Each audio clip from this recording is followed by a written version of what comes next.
Alright. Is it fixed? Let me see if it's fixed.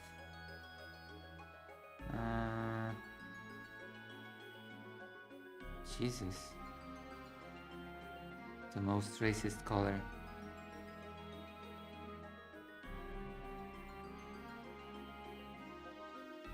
Is it fixed?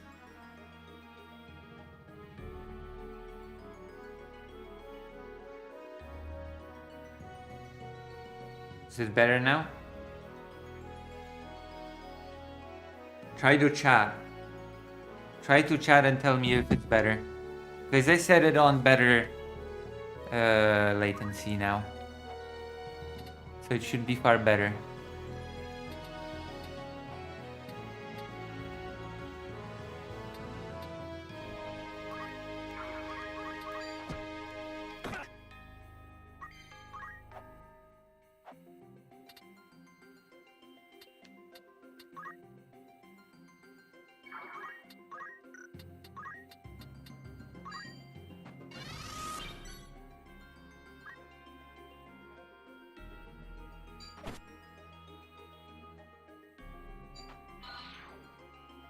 Better?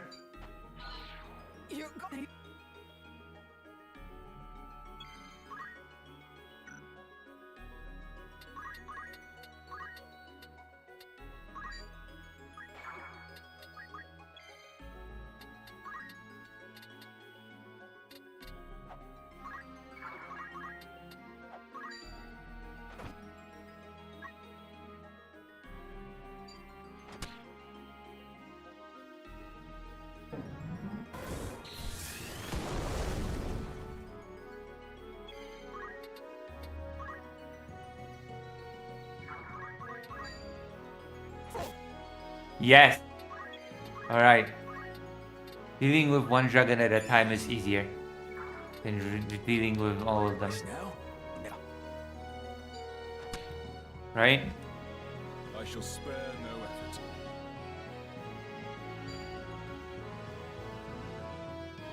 Will I survive this?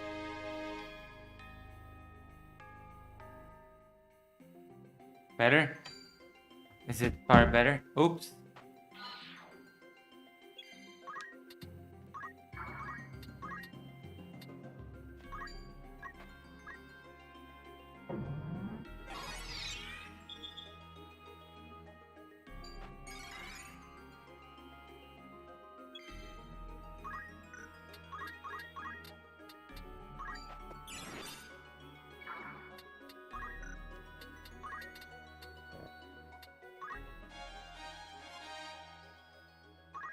Wow, gold needle. Come on. What a discovery.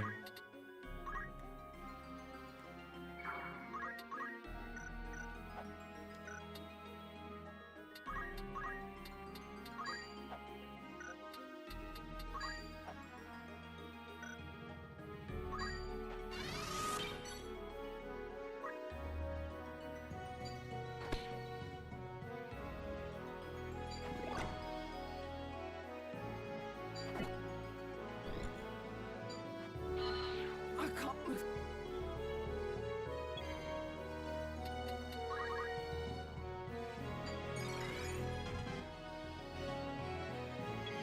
Okay, someone should try to say something for me to know if the chat is still delayed or not.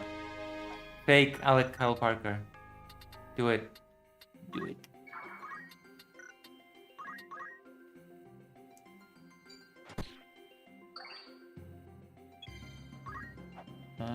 Shout.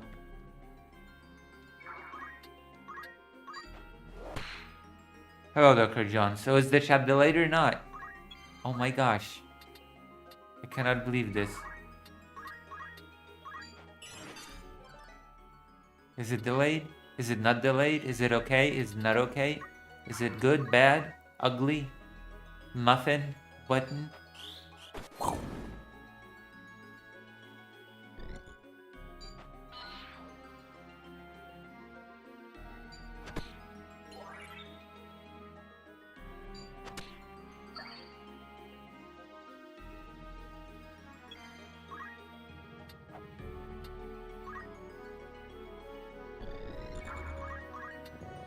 Ah, okay. Wrong.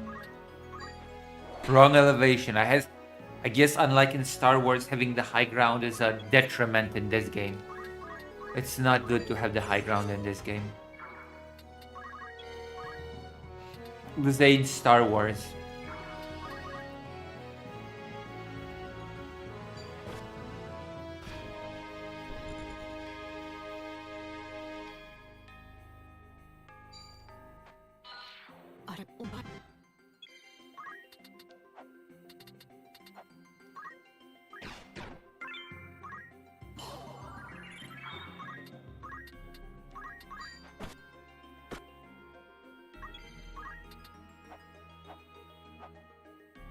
Oh my gosh.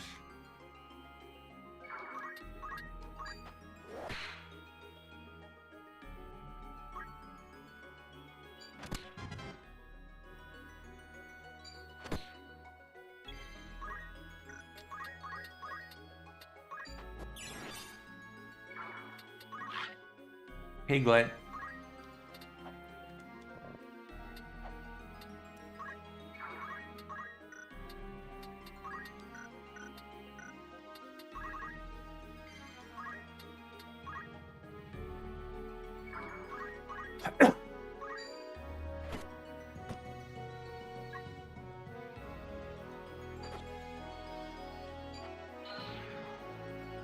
Uh-oh, didn't work.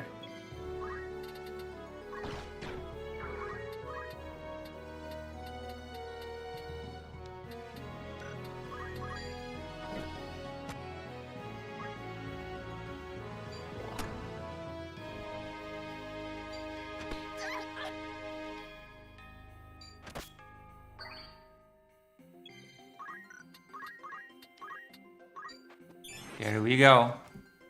We're doing it. We're doing the thing. We're doing a good job.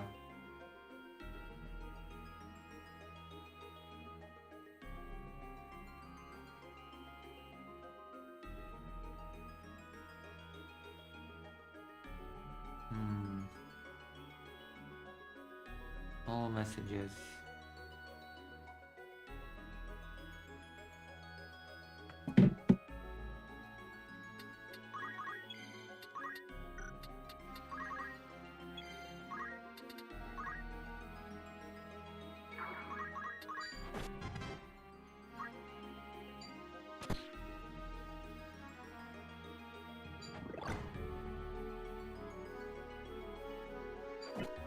Whoa.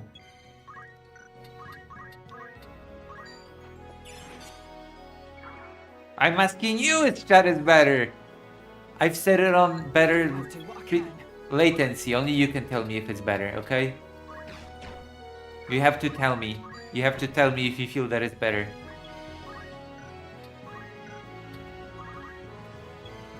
Oh my god. I cannot believe you. We're gonna kill this piggy.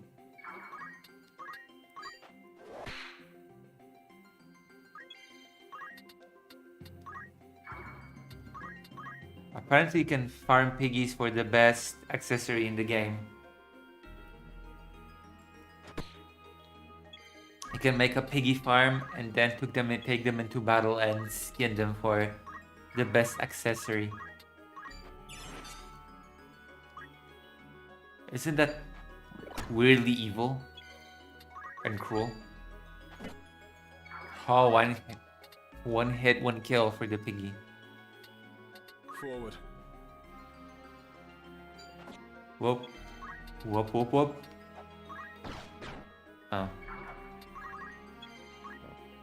Tonight seems to be a very calm night. I guess we're not getting bombed tonight. Well, I can check. Hold on. If we're under alarm. I must do all I I can. don't think we're under any sort of alarm right now. I think this is gonna be a quiet night. Yeah, it seems like this is going to be a quiet night.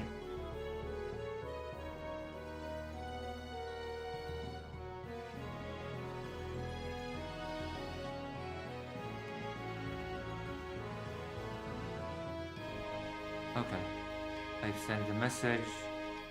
Hopefully I'll get a reply or whatever. Boom.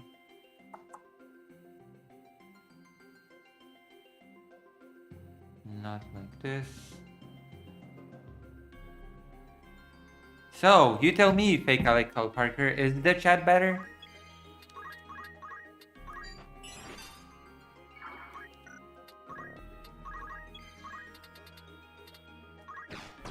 Oh, didn't work.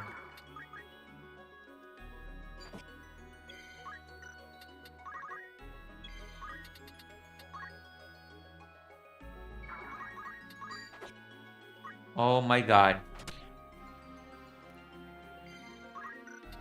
Where to?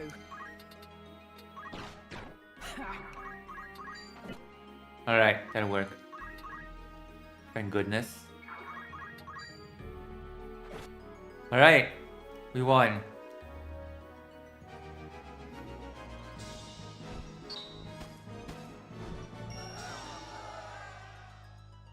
Ramza was the biggest contributor, and that's a first.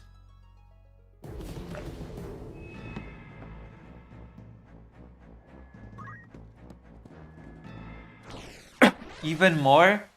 That's not fair.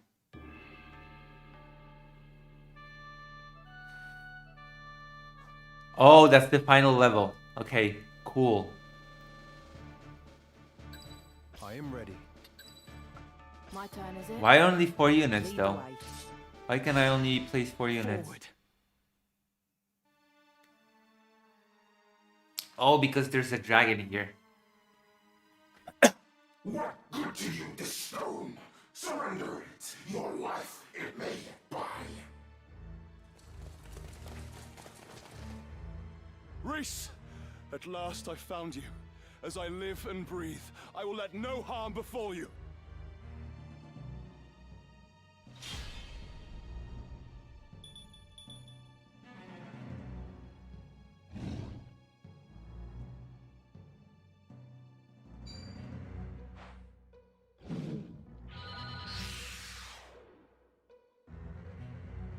I shall spare no effort.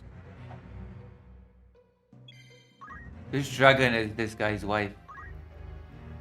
Did you know? It's true.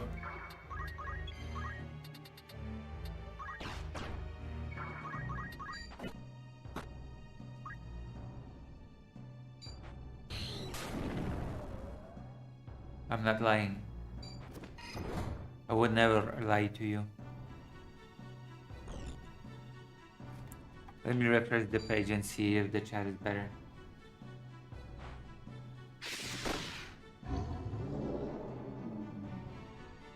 What? Reese!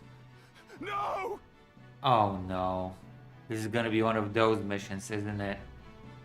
Oh my god.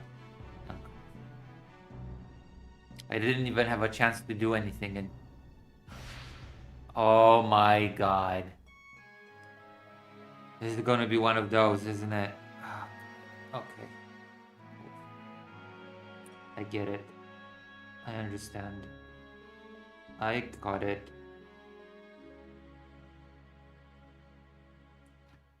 Retry from formation. Oh gosh.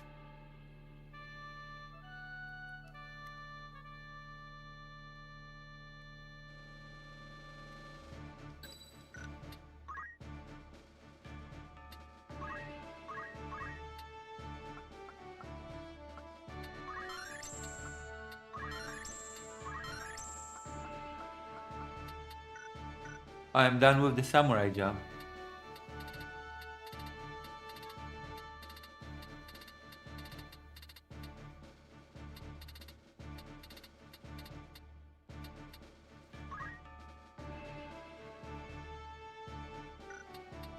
Ooh.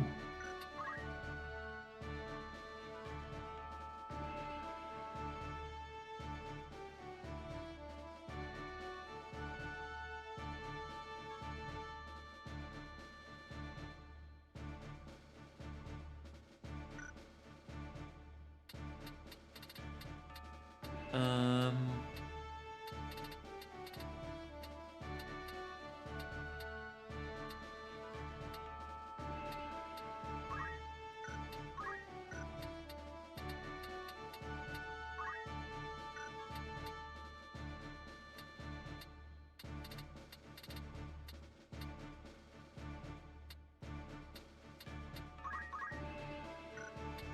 Right then. What should I...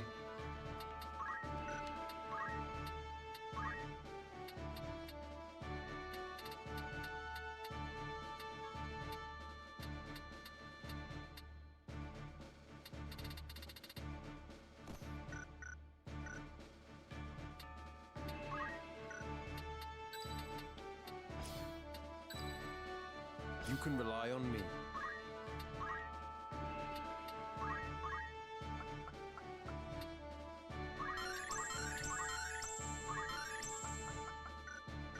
Oh, okay. Very good.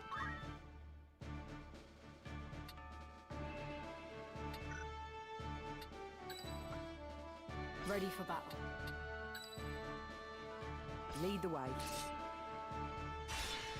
At the ready. Alright, ready. I still don't know if the chat is any better. To you this stone. Yes. Surrender it. Your life it may buy. Wow.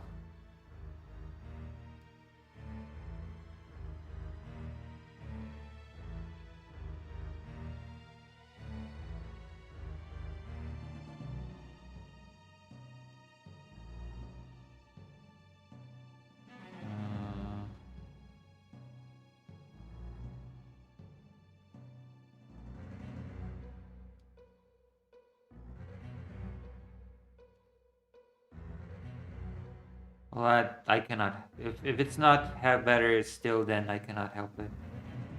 It cannot be helped. Sorry. I'm afraid it cannot be helped.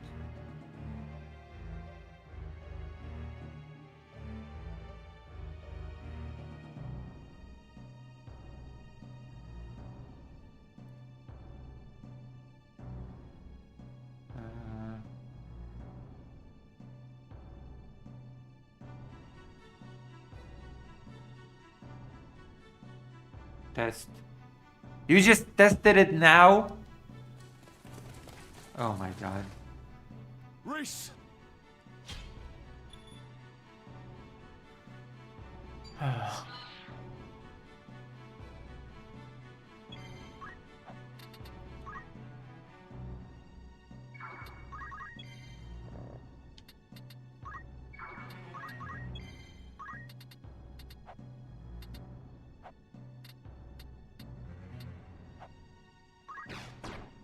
Uh-huh.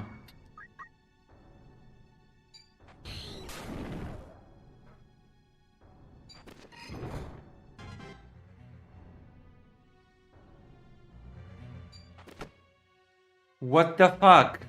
Reese! Come on. What am I supposed, how am I supposed to win that? How? I can't do anything. Oh my god. What the hell am I supposed to do here? Are you kidding me?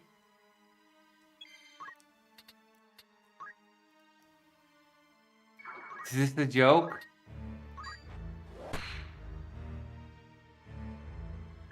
Like, the dragon lady has to endure at least one turn, okay? It's be ridiculous. Okay. Maybe now. This is getting silly. What the fuck? What the actual fuck? Okay, now I know what I have to do. Now I know what I have to do. Oh my god.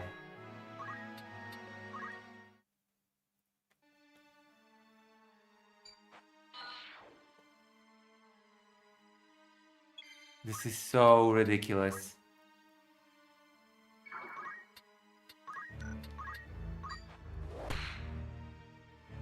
It's not even funny anymore.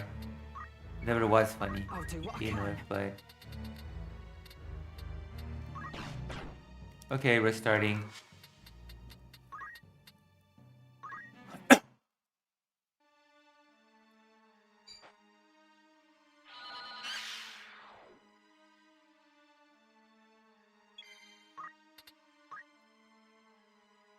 We're gonna do this a little bit and then we go to the news because We cannot... We cannot sacrifice too much for this. Failed.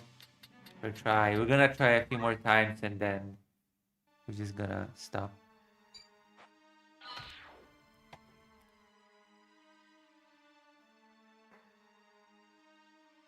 I must concentrate. Yes, please do concentrate. Please do. Concentration is key to all of this.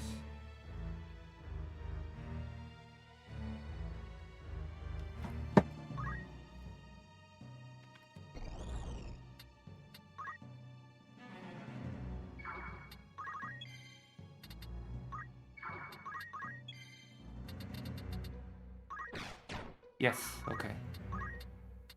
Wind power. Alright, we did it. Done. Hopefully I'll survive now.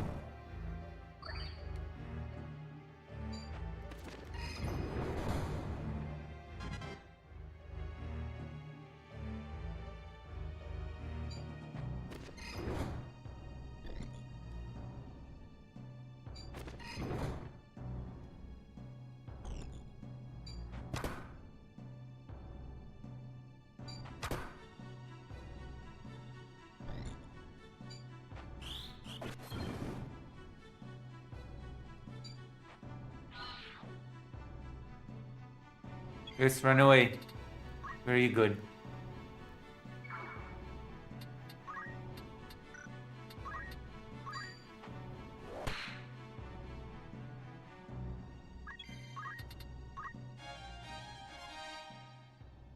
Oh, actually not bad. Better end this quickly.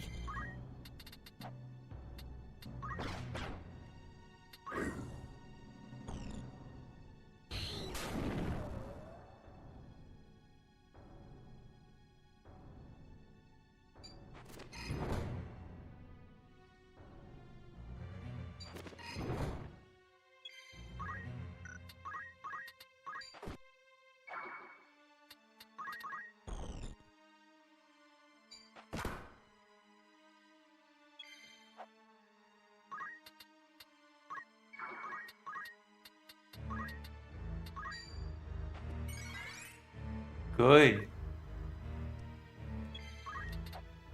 All right. We're doing a comeback.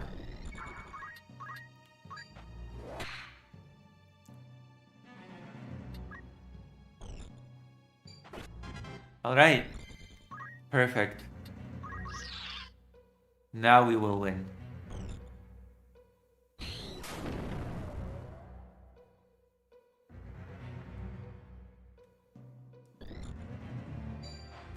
You're gonna...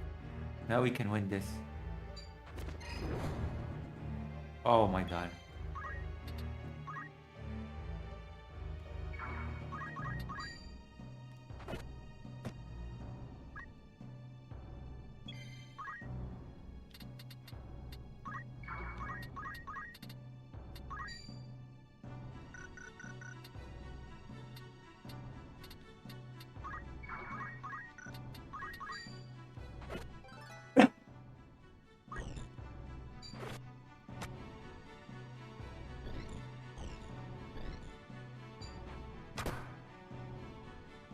Come on.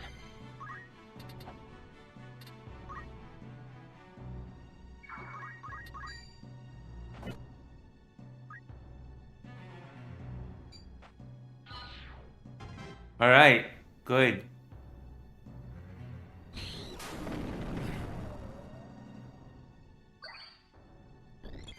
Things are going good actually.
must concentrate.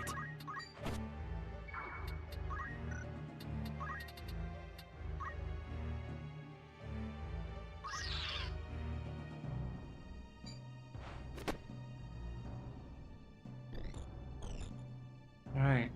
Perfect. We've done it.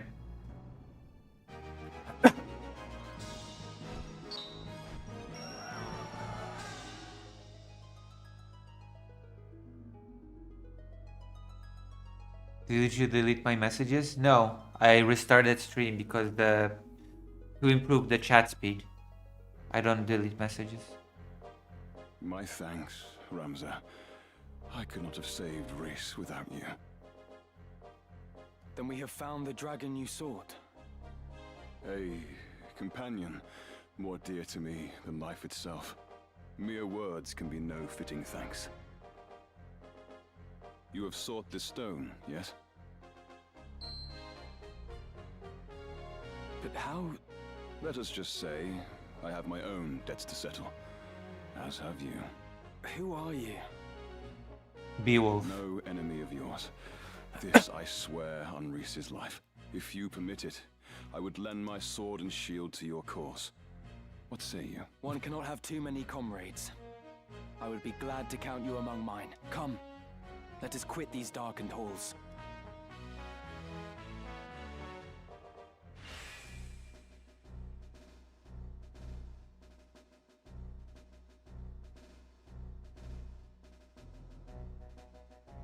Recruit. I will be of use to you, I swear. Recruit. Choo choo choo choo choo choo choo.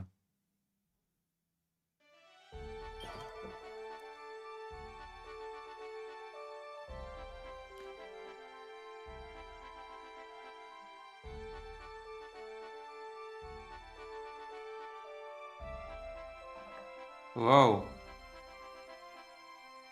That is not good. It's not good.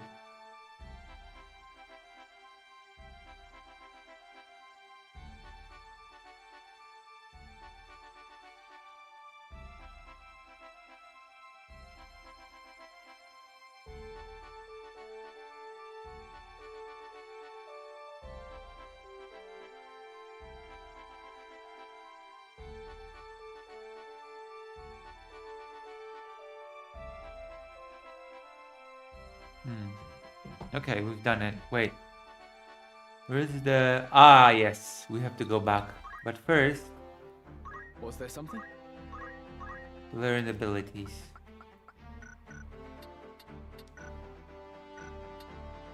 By all means.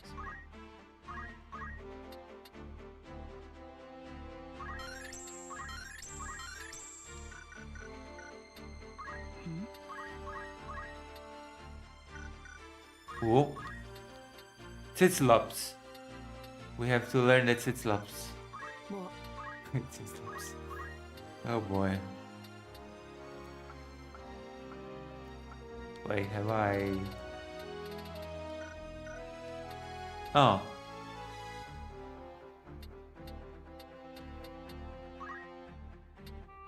I'll give it a try.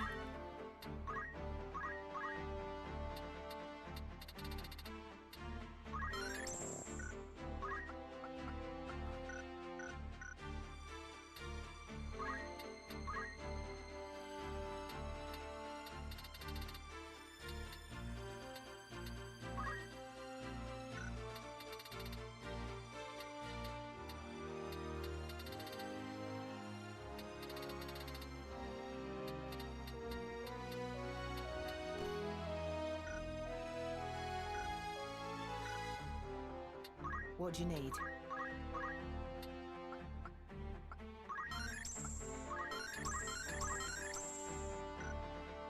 Huh.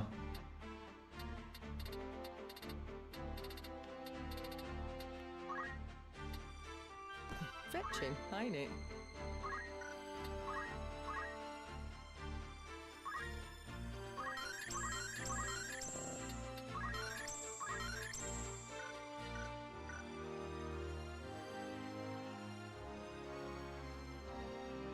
Alright. Very nice.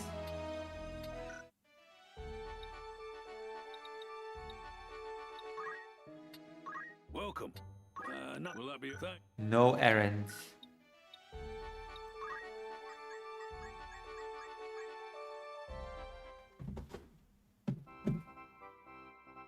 Will the stone truly bring the sphere to life? Oh yeah. You saw as much, did you not? I know not the how of it, but I'm confident it'll work. Whoa.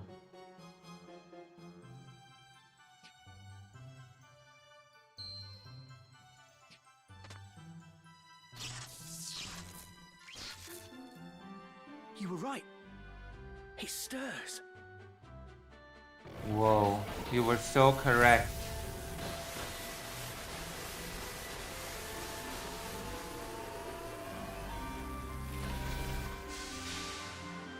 This unit is pretty overpowered.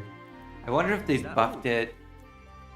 It must no longer be I operational. wonder if they buffed him or if they left him be or if they nerfed him. This unit is pretty powerful. Hey! Hoo-hoo-ee. Initialization complete. Verifying actuator status. All Okay. systems normal. Okay, that's not the voice that I expected for this character, okay? That is... I expected a different voice. What is your command, Master? By the gods, the machine speaks! Awaiting your command, Master. That's not what I expected. Give it a command, Ramza. Me? Must I? Mayhap you could... What are you talking about? Your stone brought the thing to life. You're its master. Very well. Show some stones, Gods. Ramza. Oh, for the love of the gods. What would you have it do? It's dancing. I wonder how powerful this thing is. I am very strong. Well, then... dispose of Mustadio. What? Oh no!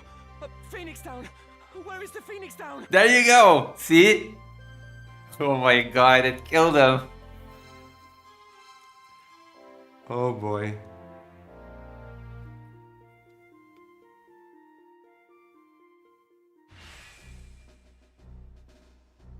Disposal Mustadio.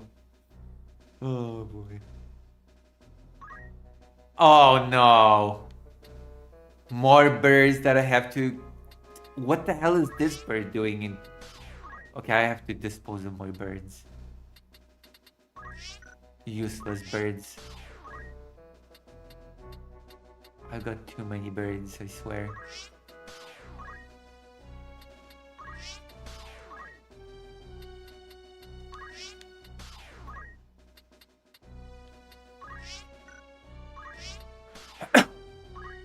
I need more high-level red birds. Service commenced. I don't like this voice.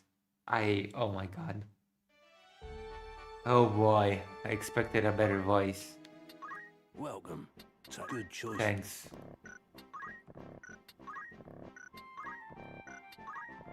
No, I don't.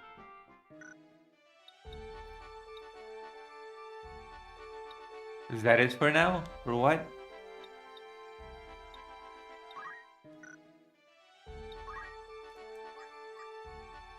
Is that it?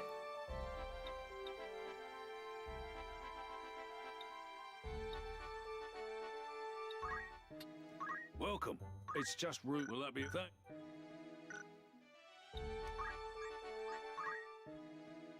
Welcome. Take as long as I await. Welcome. Make it. Of course. Will that be a come back?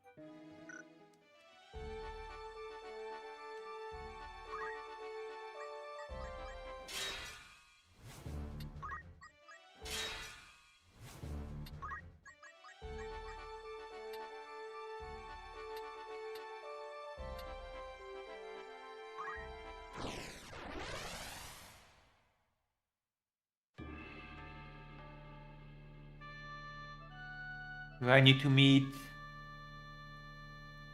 Oh, I know this map. This map is cursed.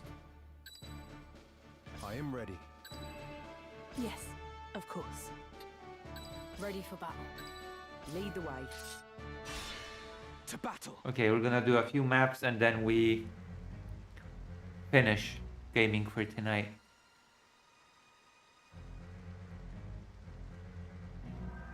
These waters look to be a formidable natural defense. Let us watch our footing. Let us.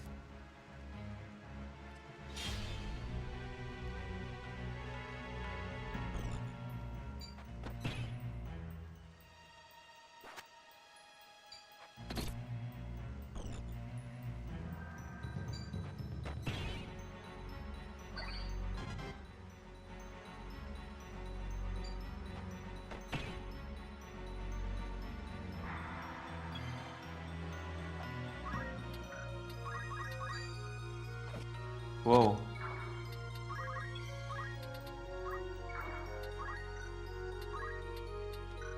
I'll do what I can.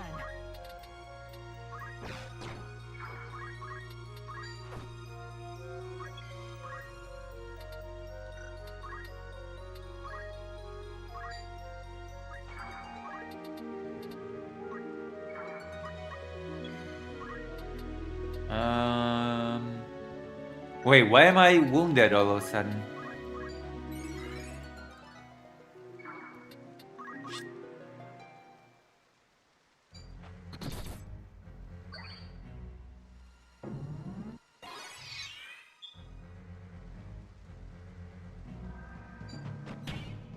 Oh no.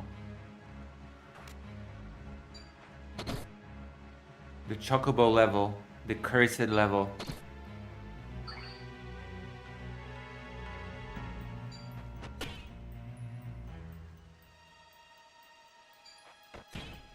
Oh my god.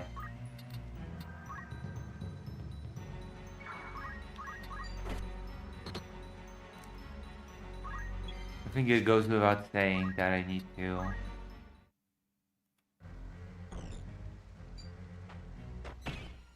Let me check something.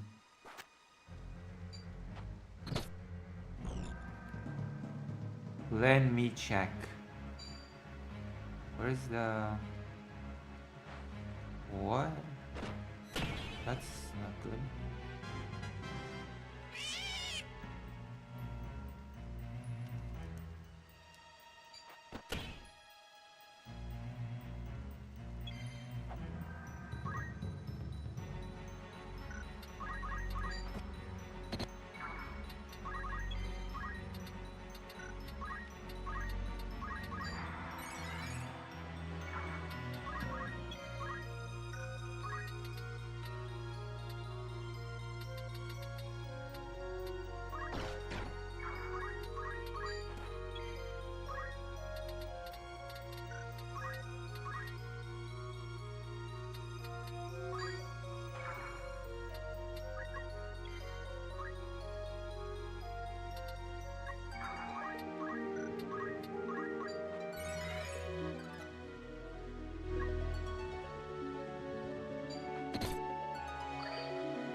Time to meet my... Oh my god.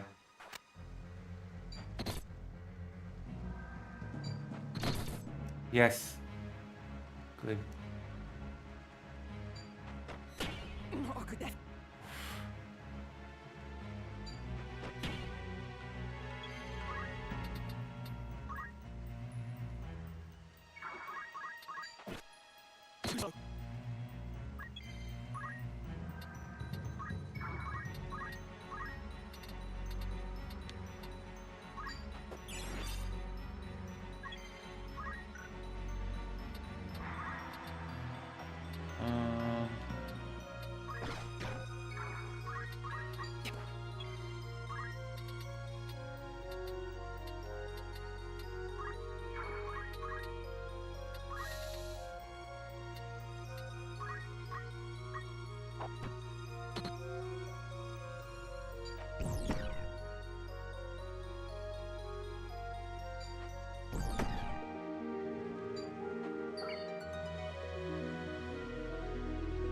Oh my god.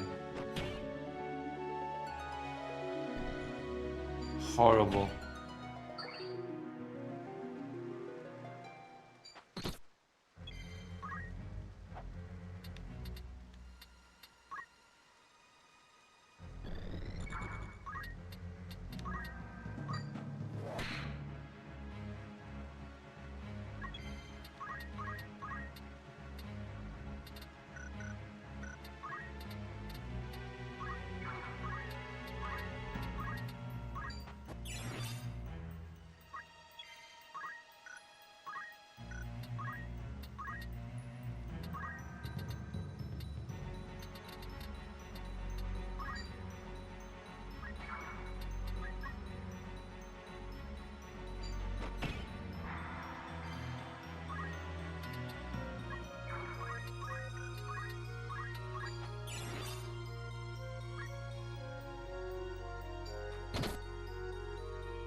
Alright, this is going better now. But how? Better a bit.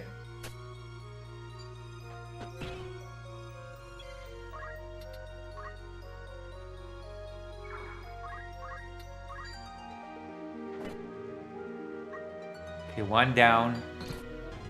A few more to go.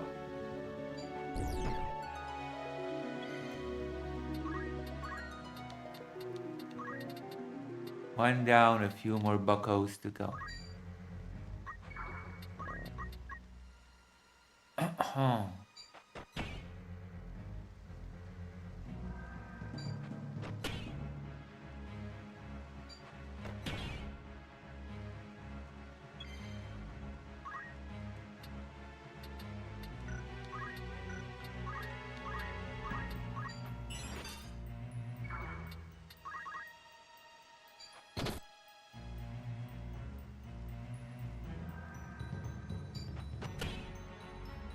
Well, that's that then, I guess. That's that. Oh boy, return to world map, and I guess we're gonna save the game, and we're gonna have to grind it out for the chocobo thing. Oh boy. Or okay, we're gonna beat this level, and then we're gonna.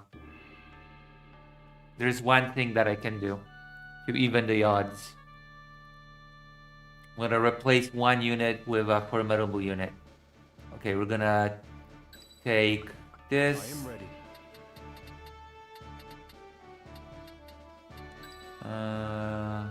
Here. So, You're up. You're up. Construct 8. You're up. Engaging combat mode. You know what? Screw it. You're up as well. It's time. There you go. We're gonna unleash the beasts.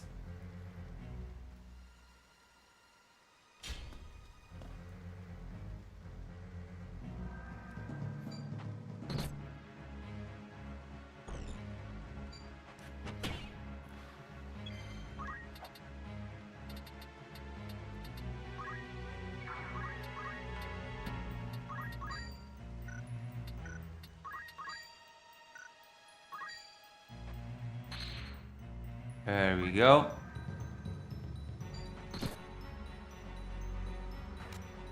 Now we can do it.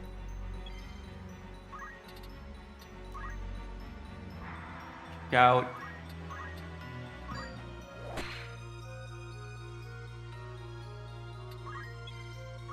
Unleashing beast mode. here I go. And now who's on the defensive? Destroy. Compress. Dispose. Pulverize.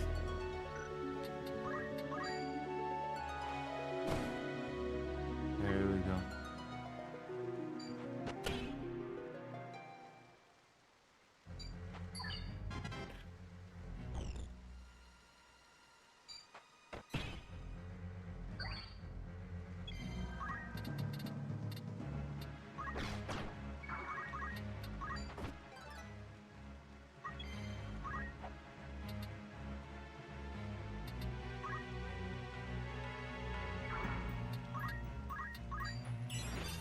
There we go.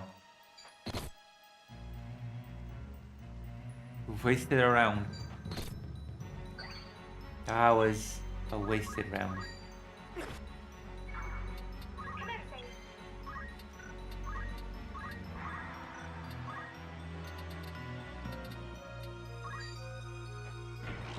You can get away.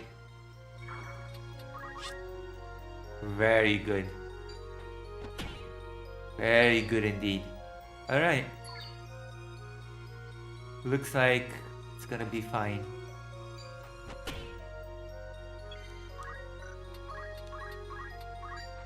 Arise, dragon.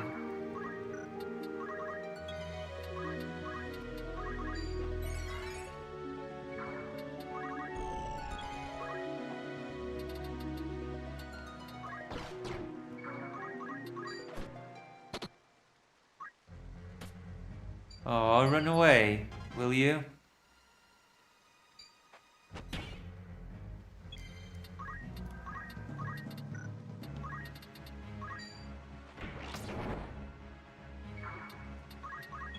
I knew unleashing the beasts was the right choice.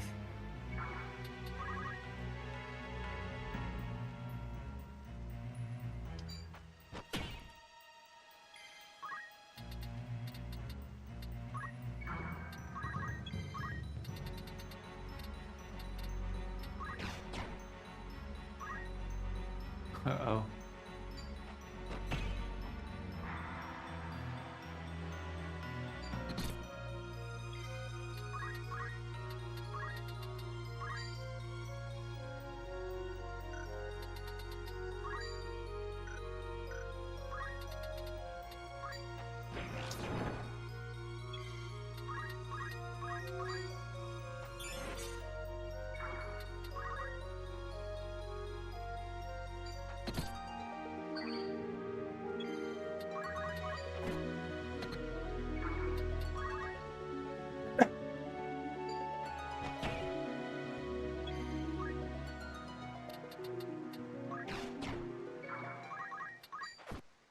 Alright, we're getting rid of the birds. Slowly but surely the birds are dying. Thanks to the two beasts. Because they're focusing on them. They're not winning against me.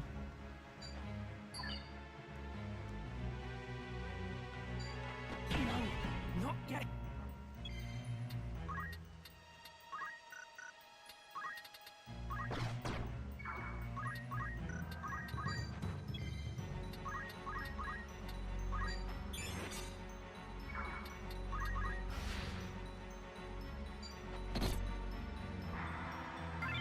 Oh, that's not good. Easy.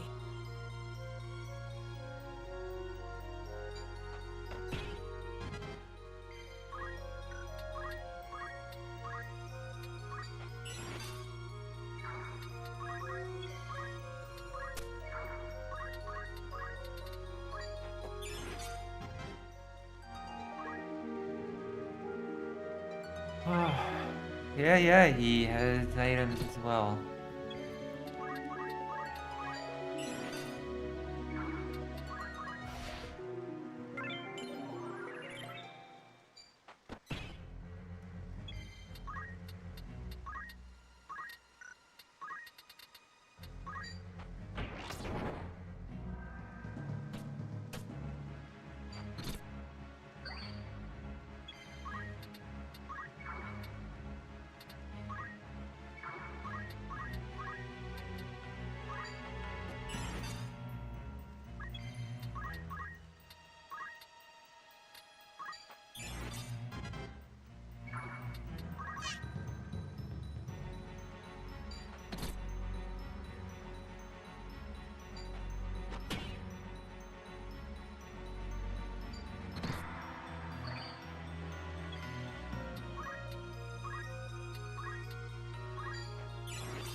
Excellent.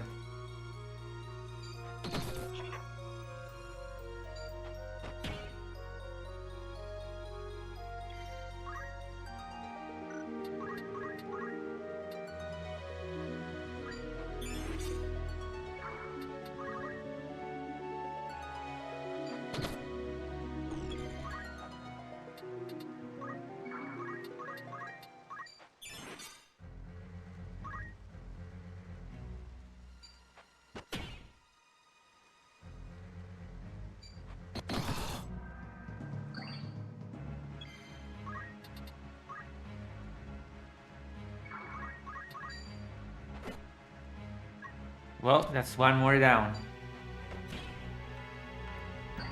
Few more to go.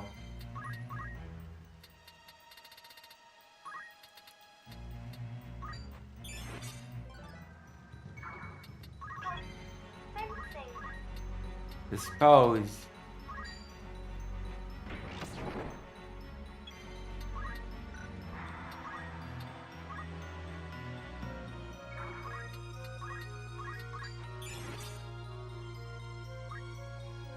Alright, how's the chat?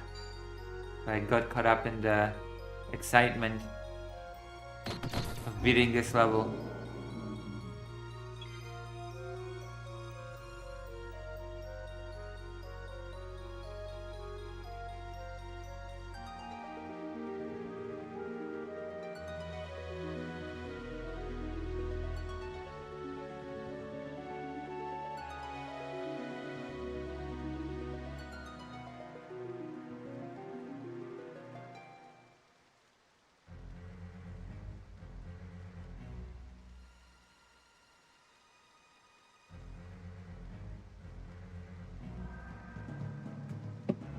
Excellent.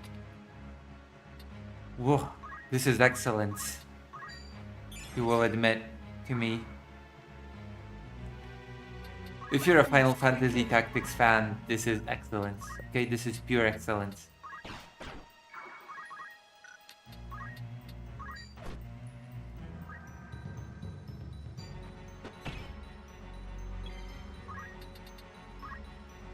Look at this. We are winning. Dispose. KO. One bird left. Only one bird left. And it's all over. We just calmly revive everybody. Ooh, okay.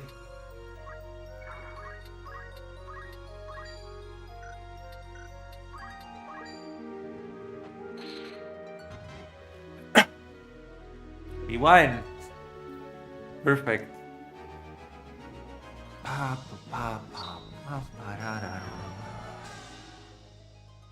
Are you impressed? Ah, nobody's impressed.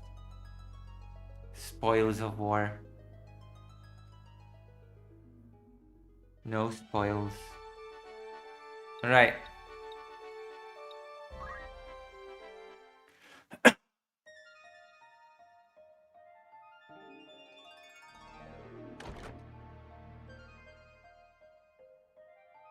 But if it isn't Mr. Gomu... To come to Zeltania simply to ask me that. Very well. I see no harm in telling you of my mission. The Black Lion, Duke Goltana, and his foremost commander, Count Orlando. I am to assassinate them. What? Keep your voice down. Now, listen well. Groups such as the Corpse Brigade, ill-contented with the crown and the nobility, are in no short supply. The Church merely fans rebellion's flame.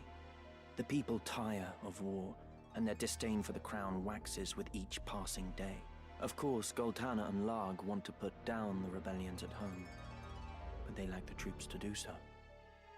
To break the impasse, they seek to bring an end to the conflict, once and for all. Then the Church was behind these months of unrest. And even as we speak, the armies of both lions amass at Besselat. All proceeds precisely as you and yours have planned. Yes. And it will not end as either lion hopes. Larg and Goltana will meet their deaths once battle has begun. Yet cut off one head and two more spring forth. So naturally their closest allies must die with them. Of the southern sky, Count Orlando, and of the northern, Lord Zalbarg. And Larg's right hand, Count Dicedog. Your brothers. With the leaders of each army gone, the fighting will cease, and those who remain will have no choice but to embrace the peace we offer. A peace? Or surrender on the Church's terms? The people will proffer to the Church the role of mediator with hands upraised, as will all the battle-weary soldiers. Whoa, cool. Moreover, the Church will have the Zodiac Braves, formed anew. They will serve as the High Confessor's loyal swords. A legend reborn to captivate the masses. The Zodiac Braves reborn. Of course, one thing yet stands between the church and the Orosite. The heretic, Ramza Beowulf. Is that it? You've come to fetch the stones. How much do you know of their secret? I've no interest in dusty old relics. There are any number of ways to capture the hearts of the people. So he knows nothing. Besides, I am no hound heeling at the church's skirts. I answer to no one but myself. Meaning what? Meaning I would not think twice of killing you, Ramza, should the hour come.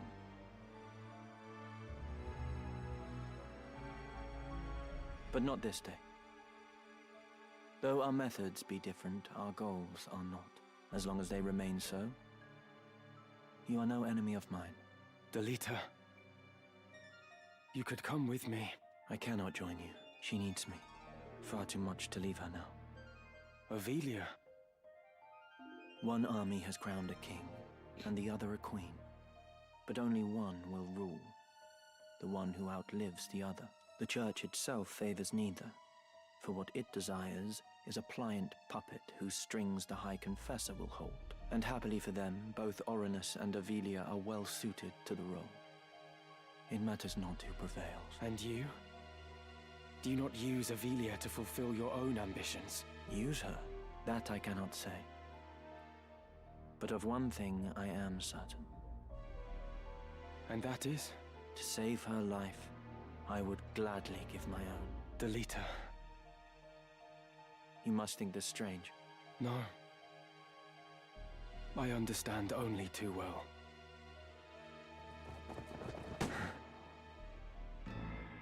I address the heretic Ramza Beowulf. You are besieged. Oh gosh. You will surrender yourself up to us. I know that voice. I know that. Selmore. I know that nerd. Oh boy. Alright. Oh boy. 5 units. Oh gosh. What did I do to deserve this? Okay, we're gonna do the regular squad now. Just try and stop. There's no nonsense with the If you say so. billion chocobos. So it's all good. You! Me? You are Delita Hyrule of the Black Ram Knights. What are you doing in the presence of a known heretic? I'm capturing him. You see me. You must not live to tell of it. In this at least, Ramza, it seems we must fight side by side. Wait, Delita. They are no more than pawns in this game. They know nothing of the plot or the secret of the Orosite. They simply carry out their orders. If we explain what has happened, they may well listen. We might avoid needless bloodshed. Hear your words, Ramza. These men shut their eyes to the injustice in the world and kill merely to preserve the church's virtue. Reasoning with their ilk is futile. Even you must see this. But Even you. very well. If you wish to throw yourself upon their mercy, I shall not stop you. Oh boy. So evil.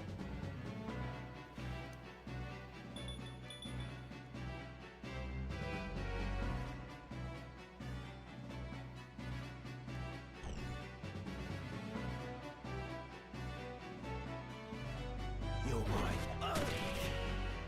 Whoa. Strong. Has Delita been buffed?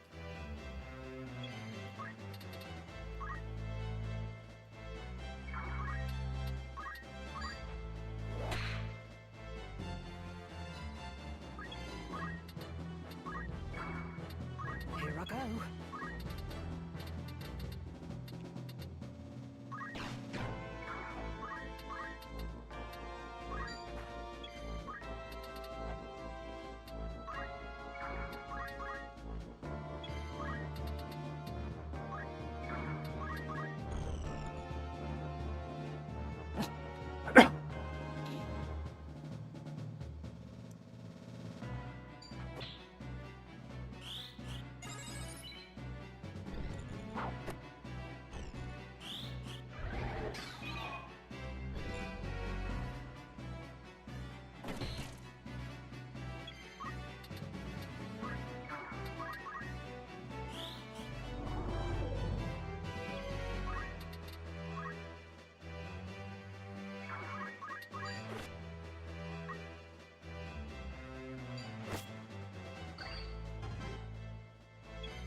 Oh boy.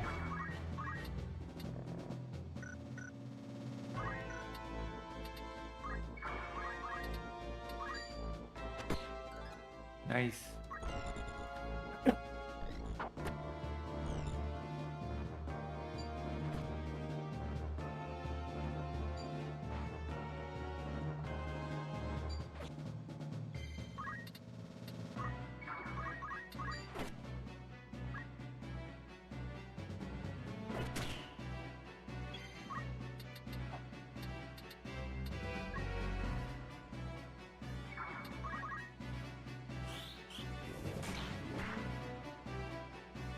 Commander Hyra, you realize what it is you do? This man is a notorious heretic, marked to be punished for his heinous deeds against the church. That you should abet this evildoer is utterly indefensible. You will most assuredly share his fate. My choice is made. If it means I must slay each and every one of you, so be it. You should tremble with fear to mock the heavens so. To slay a man of the cloth is to wound this fair land's peace and turn your back on the natural order the Father has bestowed on us. Wound the peace? Surely you jest. You hide behind this peace only as it suits you. You invoke the name of the Father to subjugate the weak. This peace you hail is a vile farce. Men such as you profane the gods to speak their names. Whoa.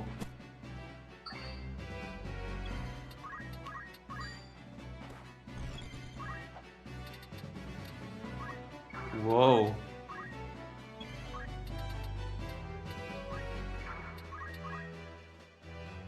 Delete her.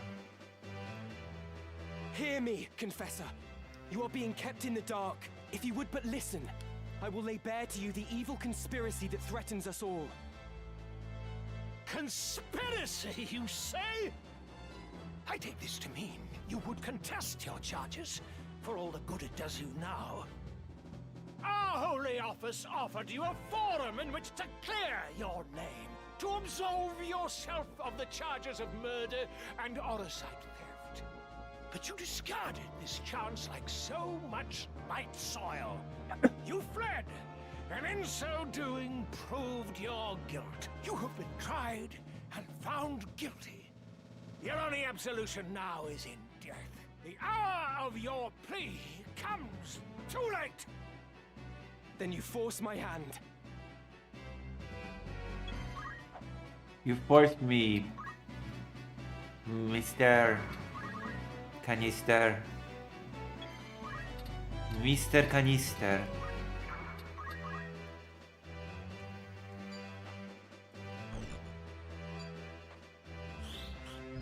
Oh. Uh-oh. What? What? You what? Uh-oh, KO. He dead.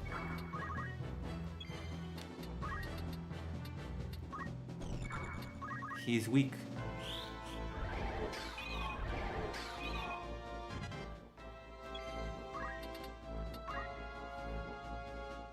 Let me think. Okay, take your time and think then. Soothing breath of life, speak. Oh gosh. Delita, do something for the love of God.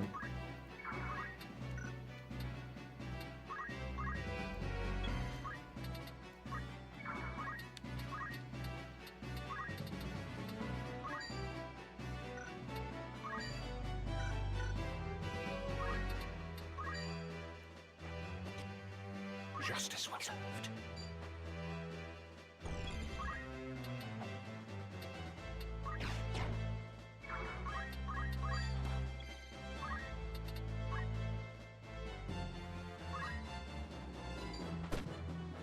Oh boy.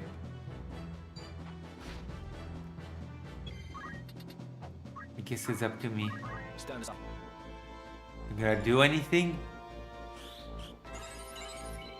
Oh boy.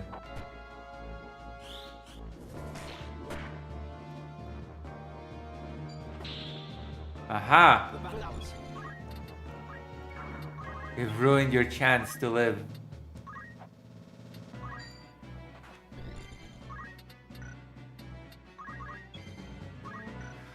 Sort of. Delita, will you do anything? Oh. White robe. My time is now. Delita, finish him. Come on. Let's go.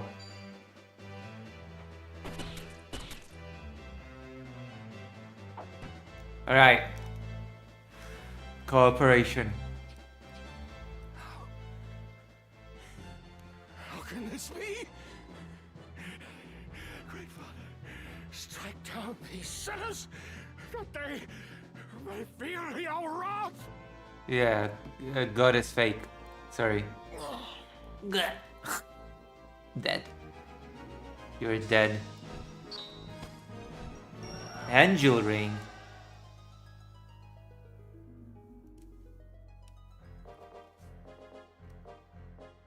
What a cheery tune.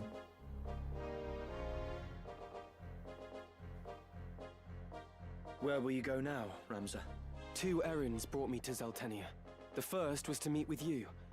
The second is to speak with Count Orlando. The Thunder God. For what purpose? I mean to enlist his aid in exposing the Church's intrigues. How? I have powerful evidence of the Church's misdeeds, of the truth they have long kept secret. The scriptures of Germanique. I spoke with the Count's adopted son, Orin, not long past. He pledged their aid should I bring hard proof against the Church. Orin was certain that his father, at least, would withdraw his troops and play no further part in the conflict. Is that so? Hello. It's all right. She's with me. Melond has provided several others to help me carry out my task. She is but one. Help you? I was sent to keep watch on you. And a fine job you're doing of it. She knows everything. My plans, all of it. Like me, she works for the Church, but shares not the fanatical fervor of the Knights Templar. And like you, she longs to restore peace to Ivalice, even should your paths differ. Anything you can say to me, you can say to her.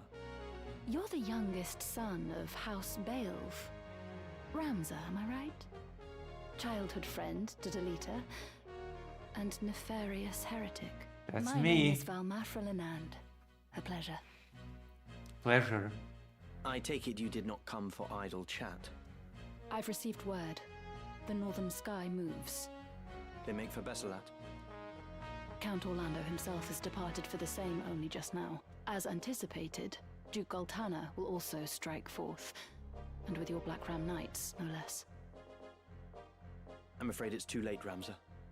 We cannot stop the 2 armies from joining battle now. No, I won't give up yet. I can still convince the Count to avoid this needless bloodshed. I might have known you'd say that. Then our paths part once again. Be safe, Delita. And you, Ramza.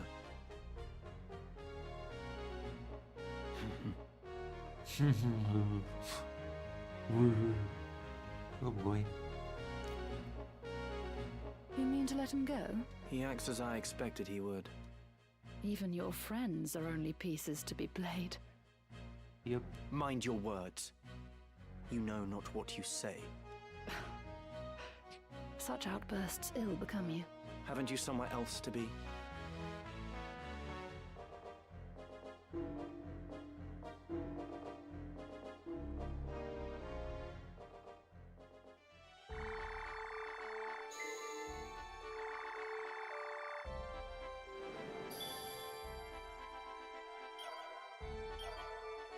Don't you have somewhere to be? Welcome. Mike, want to earn some Whoa. gil? Need anything else? Of course. Anything that come back? Welcome. Who needs outfitting? I don't think so.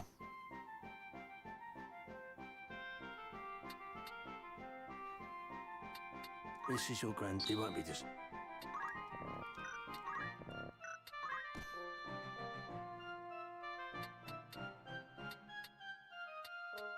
This is your many thanks.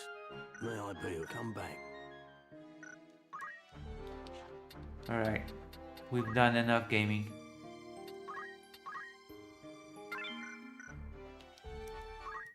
We have done enough of this. Enough. Enough's enough.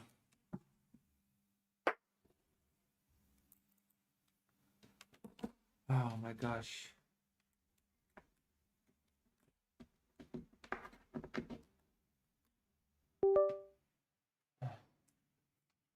Did I delete your messages? No, I have not deleted any deleters. I have not done any deleting of the stuff. All right, let me see. Let me see. Oh,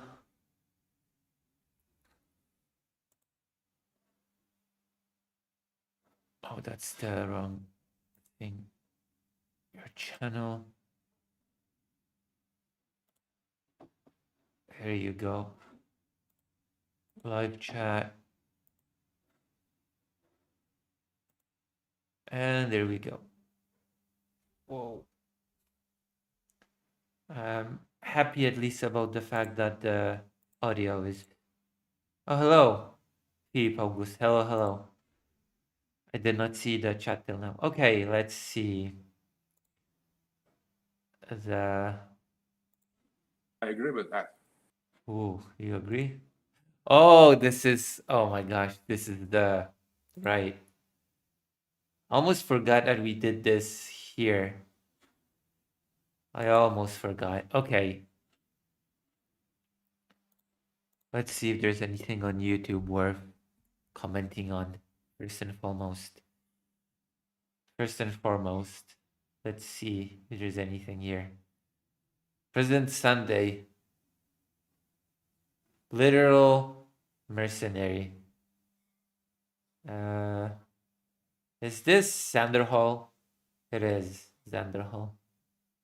Sanderhall is live.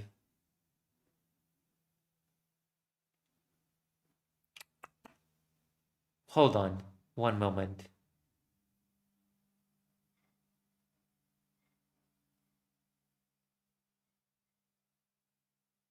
Oh!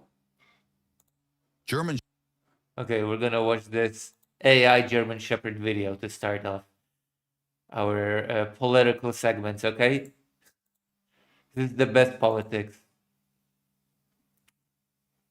This is the browser. There you go. German Shepherd. You happy? You happy we're going to politics now? This is the political content that you've been waiting for. German Shepherds.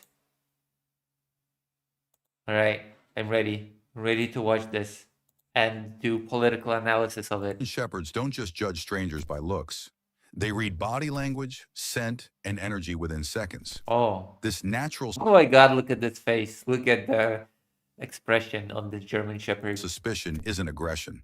It's their built-in protection instinct. Whoa, it's why whoa. they'll guard you first and only trust when you say it's safe. Do you think this makes them the ultimate protector? No, I'd be scared, okay? I'd be scared for Fido, so no. I don't want Fido to be my ultimate protector.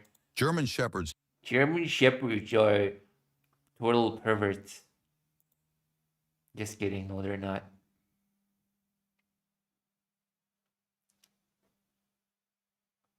What? What the hell is going on? Oh. Let's watch a Johan debate. I've been watching those a lot lately. So let's see. This man crushes out almost instantly. 11 minutes. He thinks BLM is worse than MAGA. He thinks ICE is in the right. Johan goes off on a vile caller. The most racist caller. Okay, let's see this. 15 minutes. We're gonna give half an hour. Alright, let's see. The most vile caller. Next up on the show, we have Ibram. Ibram does not think MAGA is a fascist movement. We're going to find out why. Ibram, can you tell me your age and pronouns, please? A name? Oh, the early knows the It's name. Ibram, and I Ibram, am no problem. 35 and a he, him. Okay, Ibram, you don't think MAGA is fascist. Before we get into it, are actually no, yeah, no, that's fine. Why don't you think MAGA is a fascist movement? Because you call everyone fascist. Why, Okay. how can I they asked be you, fascist? It's when because you call everybody fascist and nobody is. That is why. That is my answer. My sincere answer is you think everybody's a fascist when nobody is ever. Good? Good answer by me for this person. they're I asked you a doing, why. when they're literally doing the Jews' bidding. Oh my, I did not see this answer coming. How can they be fascists if they're literally doing the Jews' bidding? You know that fascism doesn't have anything to do with Jewish people, right? You're thinking of you're thinking of Nazism. I'm not talking about Nazism. I'm talking about fascism. Jewish states Uh-oh. Argument destroyed. can also be Yeah, I know. fascist. I think Israel is also a fascist state. They're Jewish. So I don't know if you want to try this again. Let's reset. Hold on, we'll reset. We'll rewind and reset. And I'll ask you the question again. Why don't you think MAGA is a fascist movement? How nice. Because they're really not doing anything fascist. Okay, can you tell me can you define fascism for me? Like, what do you think fascism is? The control of production. No. What? What the fuck? The control of production is fascism? Oh boy. Is it by that definition, isn't capitalism by default fascist? By the state? No. Okay. Oh my god. Okay. Cool. Coolio. I mean, if you want to educate me on it, go ahead. Sure. So fascism is an ultra-right, ultra-nationalistic, authoritarian government style in which power is centralized into either one section of state government or centralized into like one person. There's also a powerful element of an organic state that the citizen has to bow down to, something like that, to fascism. I believe MAGA is engaging in this in multiple levels. I would also say that MAGA is meeting all 14 characteristics of fascism as labeled by Umberto Eco. I would even say they're meeting all of the 14 ones labeled by Lawrence Britt, both of whom are like experts in fascism and have studied fascism like intently. So this is why I would say MAGA is a fascist movement. Fascism is a fascism. So they're basically... Oh, the stream died. My apologies. Good thing I paused. Good thing I paused. Is it disconnected?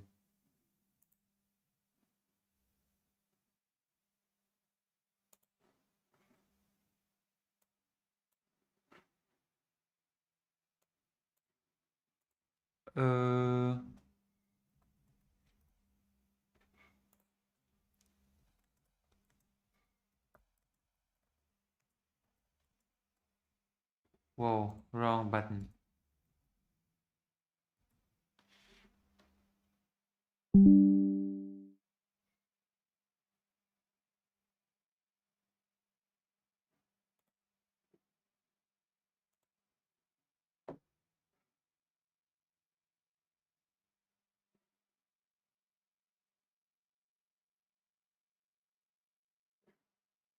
Oh, wrong thing. Why did I copy this one?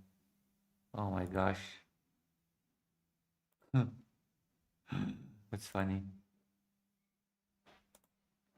Wrong link. But it's okay. I didn't wait. Oh god. I always make mistakes.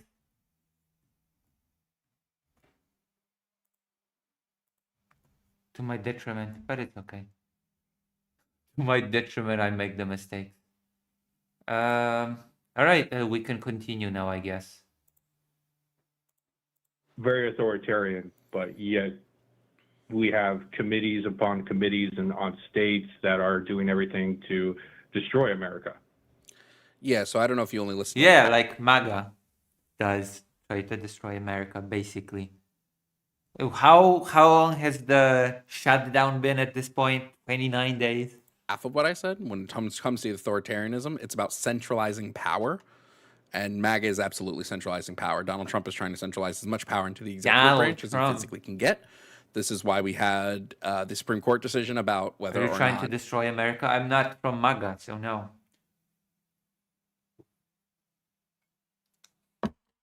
MAGA is doing a pretty good job destroying America. Also hello, Moho. Presidents had immunity. He pushed for that, especially with his Supreme Court picks. Would be so the Supreme Court just gave him the immunity. He didn't just push for that. It happened. Example of him centralizing power is also him stealing 2 Supreme Court picks from the Democrats. That would be an example of him centralizing power.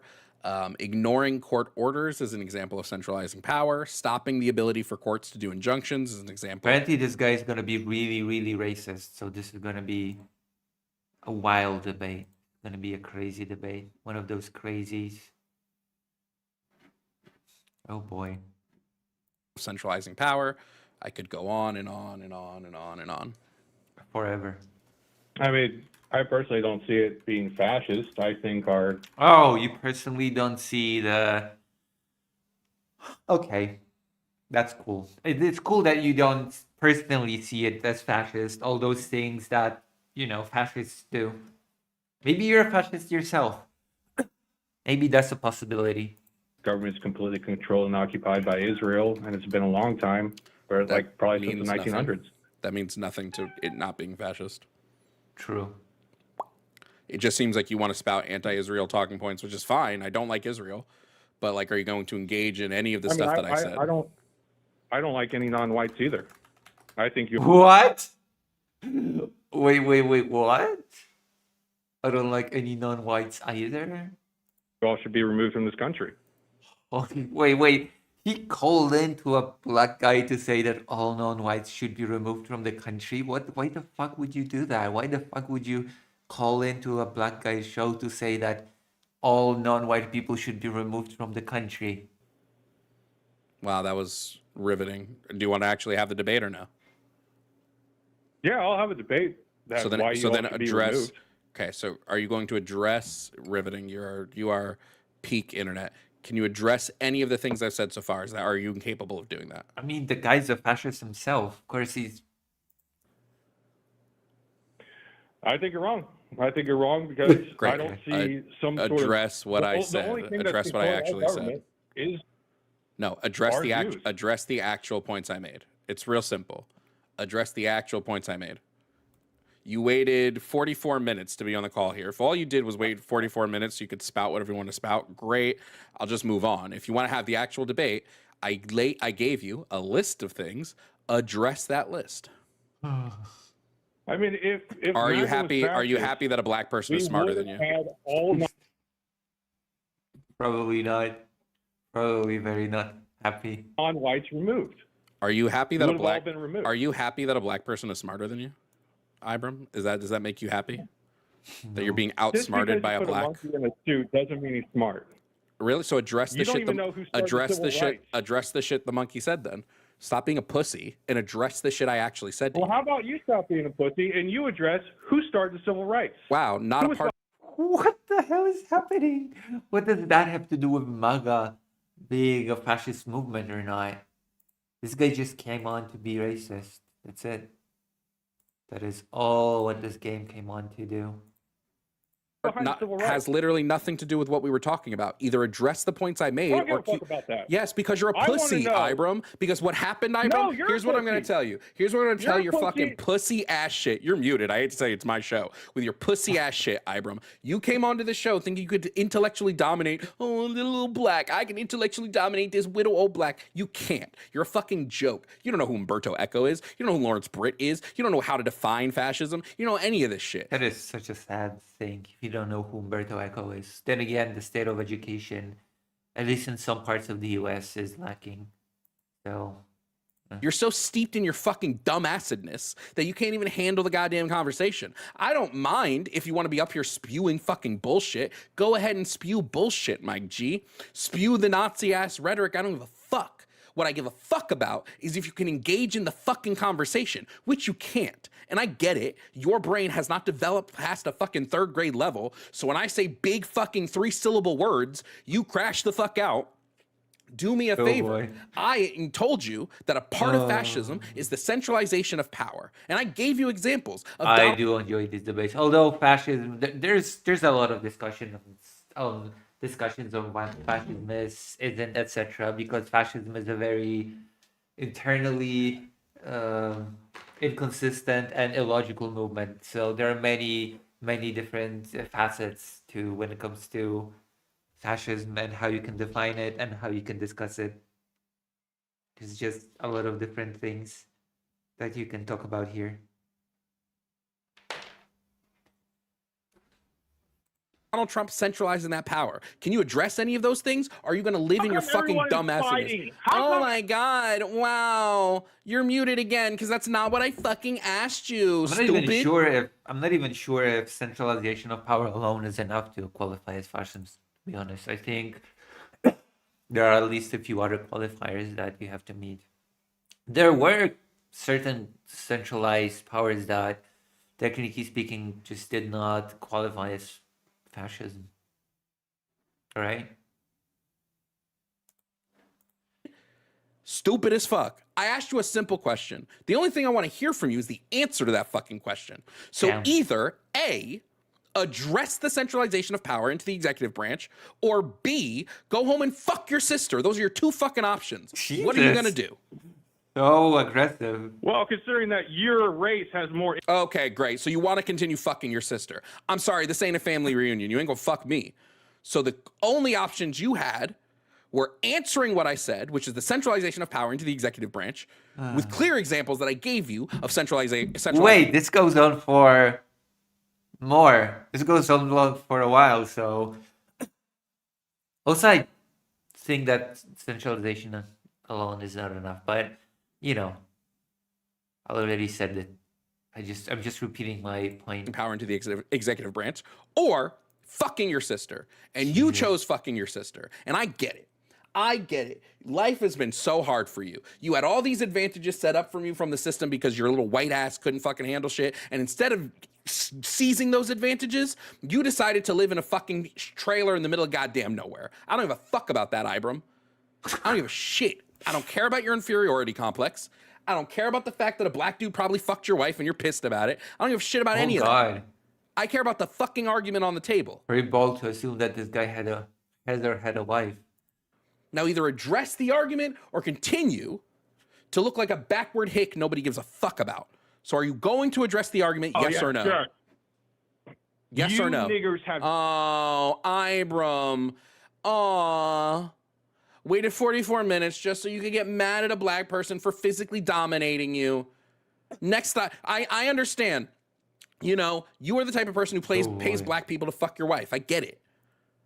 It's okay. The cucking is fine. Am I going to be okay? Am I going to be okay with this guy just throwing this out? I mean, Jesus. Am I going to use my... I didn't say it. But you ain't going to get the cucking here for free. I'm not going to fuck you for free, Ibram. If you want to be fucked by a nigga, pay for it. I don't do the fucking here for free, my dude. So what I need you to do is address the argument. Because all you're proving to me today, Ibram, is the same shit that has been proven to me time and time and time and time and time again. Is that your people are fucking dumb. And I don't mean white people. I loves me a white. Okay? I got white family members, Ibram. I have white friends. When I say your people, I mean backward, inbred, cock-sucking. In fact, no, cock-sucking is too good for you, actually, Ibram.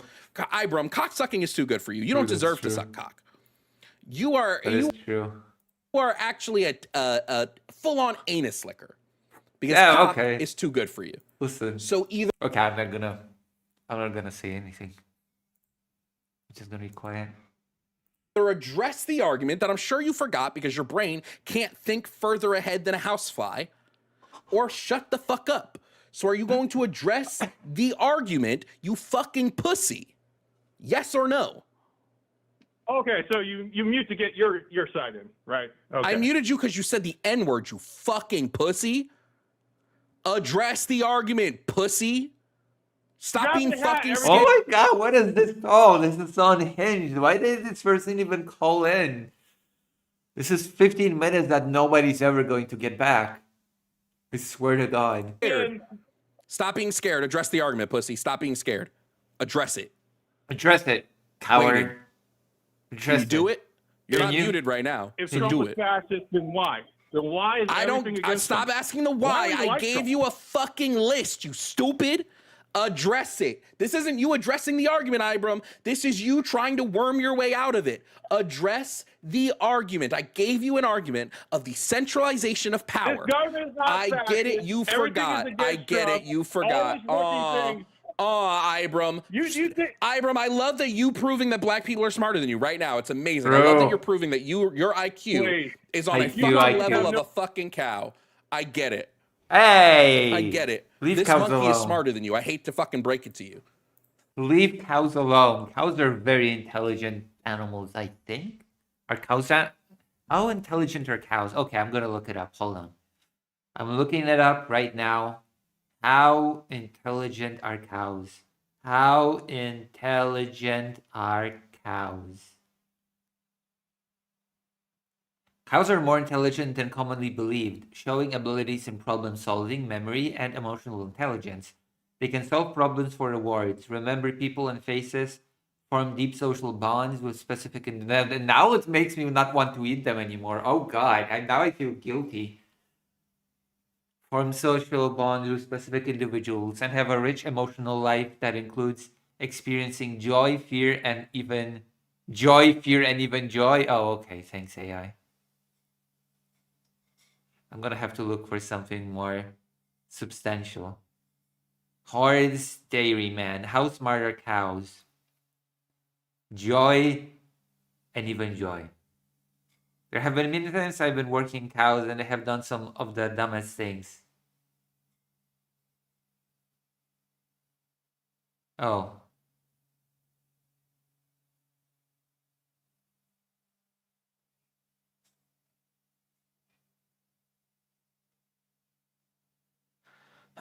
Okay, some people claim that cows are not super smart. But you know what? Don't be a anti-cow bigot. I will say that. You don't know, again, who's Umberto Eco, Ibram? Who's Umberto Hello, Eco? Power You don't Surge know. 1. Hello, Power Surge 1. Welcome to the stream. We're watching a bigoted racist crash out on a black person's show. They were supposed to be debating MAGA being a fascist movement, but I guess that's not happening. I guess that was not in the cards. Cows can go downstairs. Wait, is that true? Hello, Red Rose.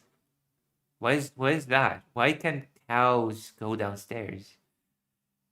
That is a really... We're gonna watch one more, but I expected an actual debate to be happening. I didn't expect this guy to just shout the N-word and crash out. It's wild. You haven't opened up a book. You don't read. This is the proof in the pudding. Americans... I just suffered through Sunday raging quietly. Wait, what did he rage about? What happened? What happened that made President Sunday rage about something quietly? This person, and by this person I mean Jovan, or Jovan, he debates trans issues a lot, and there's always a bunch of people that will come in and they will say, he will ask them, okay, tell me your name, age, and pronouns. And they say their name, they say their age, and then it goes to the pronouns, and they say, well, actually, I don't use any pronouns. I don't have any pronouns. And then the conversation becomes stupid. Or one of my favorite debates with, including this guy, was when the caller in who doesn't like trans people asked, can you explain to me the trans thing? And he explained, and the caller just said, Okay, isn't that just gay with extra steps? So there you go. It's just gay with extra steps. I'm just gay with extra steps. 60% of Americans can't read past the fucking 6th grade level. And Ibram, you are fucking proof of that. You are proof in the pudding. So either address the fucking argument, stop being a baby, go into the bathroom, change your diaper, Go ahead. and then fucking address the argument, you fucking pussy. Okay, they still have 5 minutes more of this. I assume there's not going to be a debate. If the guy actually started debating, then it would be longer than 5 more minutes, I think. You niggers have no frontal lobe. Oh my god. Oh god. Well, that's happening. This is happening now. There you go. Okay. I'm getting worried for the stream now, actually. I mean, his video is okay. It's up. I'm watching it. Exactly, Ibram. Exactly. You can't address it, guys can't Ibram. even read. You're such a fucking joke. No, I came You're on here to such tell a the world that you baby. guys are- I don't give a fuck what you came on here to tell the world, G. Fun fact, I have the power of the goddamn mute button. I don't give a fuck what you came on here to tell the world. I don't give a shit about any of that fucking bullshit. You know what I give a shit about? The fucking argument, Ibram. 45 minutes you waited for this shit. Wait, cows' eyes don't see down? So they can see the stairs? Is that true? Wait, but what if they move their heads down and then they see the stairs while looking ahead, no? They don't have to just look with their eyes, though. They can just physically look like they eat grass. Cows eat grass, and to do so they lower their heads and they can see the grass, no?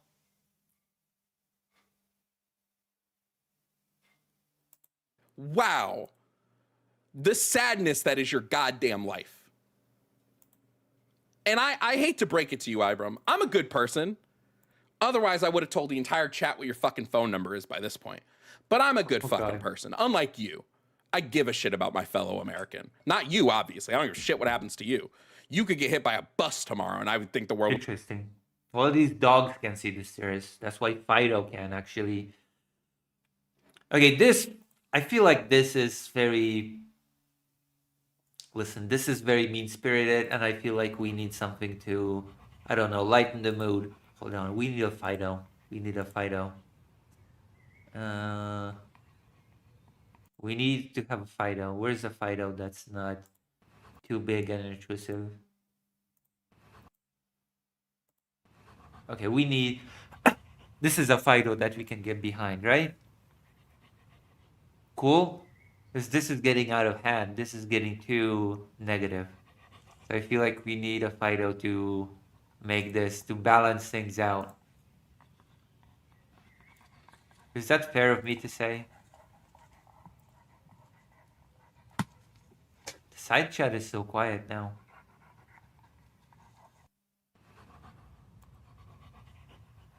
It would be a better fucking place. But you, Ibram, are incapable, fully incapable of seeing past the shit in your body is so high up that your eyes are turning brown, my G. You can't fucking address an argument. And all you're doing is Also press like on the stream. Those are some very creative insults, by the way. I would not have thought of that. I would not have created such creative insults. Proving it to us. You're proving to us that you're a functional idiot. I would have said illiterate, probably. I wrote a functional illiterate. Or a word redacted. Because unlike you, I don't throw slurs out to fucking try to annoy people.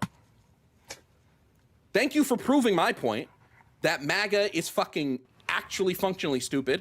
Thank you for proving my point that they're fascist, or at least in this case, Nazis. You have proven the point that they're fucking Nazis. So thank you. Anything else you want to say, or are you gonna just still fucking pussy out of the conversation? If they were Nazis, you're still pussying out of the conversation, Ibram. You're still pussying out of the conversation. The only thing I want to fucking hear from you, besides thanking Trump for the fucking fellatio. The only thing I want to hear from you is an address of the argument of the centralizing of power into the executive branch. Can you fucking do it? That's an old person insult? Is it? It's a real... Oh, wow. Wait, it's an already existing insult? That's an old person insult? My grandpa says that a lot. The brown eyes full of shit. That's a real... I thought that was just created on the fly. I've never heard that before. I have never heard that insult before. I thought that was creativity on the fly, to be honest. Your grotesque mockery of the human You're form. grotesque mockery of the human form. My dick is bigger than yours. I fucked more people than you have. I get pussy more than you do. I don't give a fuck about the human form, G. Take the fucking micro penis that you have, put it in a fan blade, and then maybe the human form will be corrected a little bit. Don't be mad because your wife wants to slobber on my knob more than she wants to slobber on yours. But unfortunately, I don't fuck cousins like some people. So either address the fucking argument, Ibram, or continue being a fucking pussy. What'll it be? My dick. Exactly. Goodbye. Suck taint. And I hope that bad things happen to you, Ibram. Genuinely. Is that it? That's it. Okay, let's watch one more. This was interesting. So we watched Joven goes off on a vile caller, and now we have this choice. He thinks ICE is in the right, which is wild. He thinks BLM is worse than MAGA, which is wild. And this man crashes out almost instantly. So what do you want? Which one do you want? Oh no, those are members only. Those are members first. So we cannot. There's no choice actually. Sorry, I apologize. So I guess we're gonna watch a man crash out. I thought we had a choice, but I'm not a member, so it sounded like it a bit, to be honest. I don't know. It sounded like his wife is his cousin. I don't know why. I have no clue why that implication was made, but you know. It was, listen, when you improv, not everything's gonna be gold, okay? Some silly moments are gonna come up when you improv.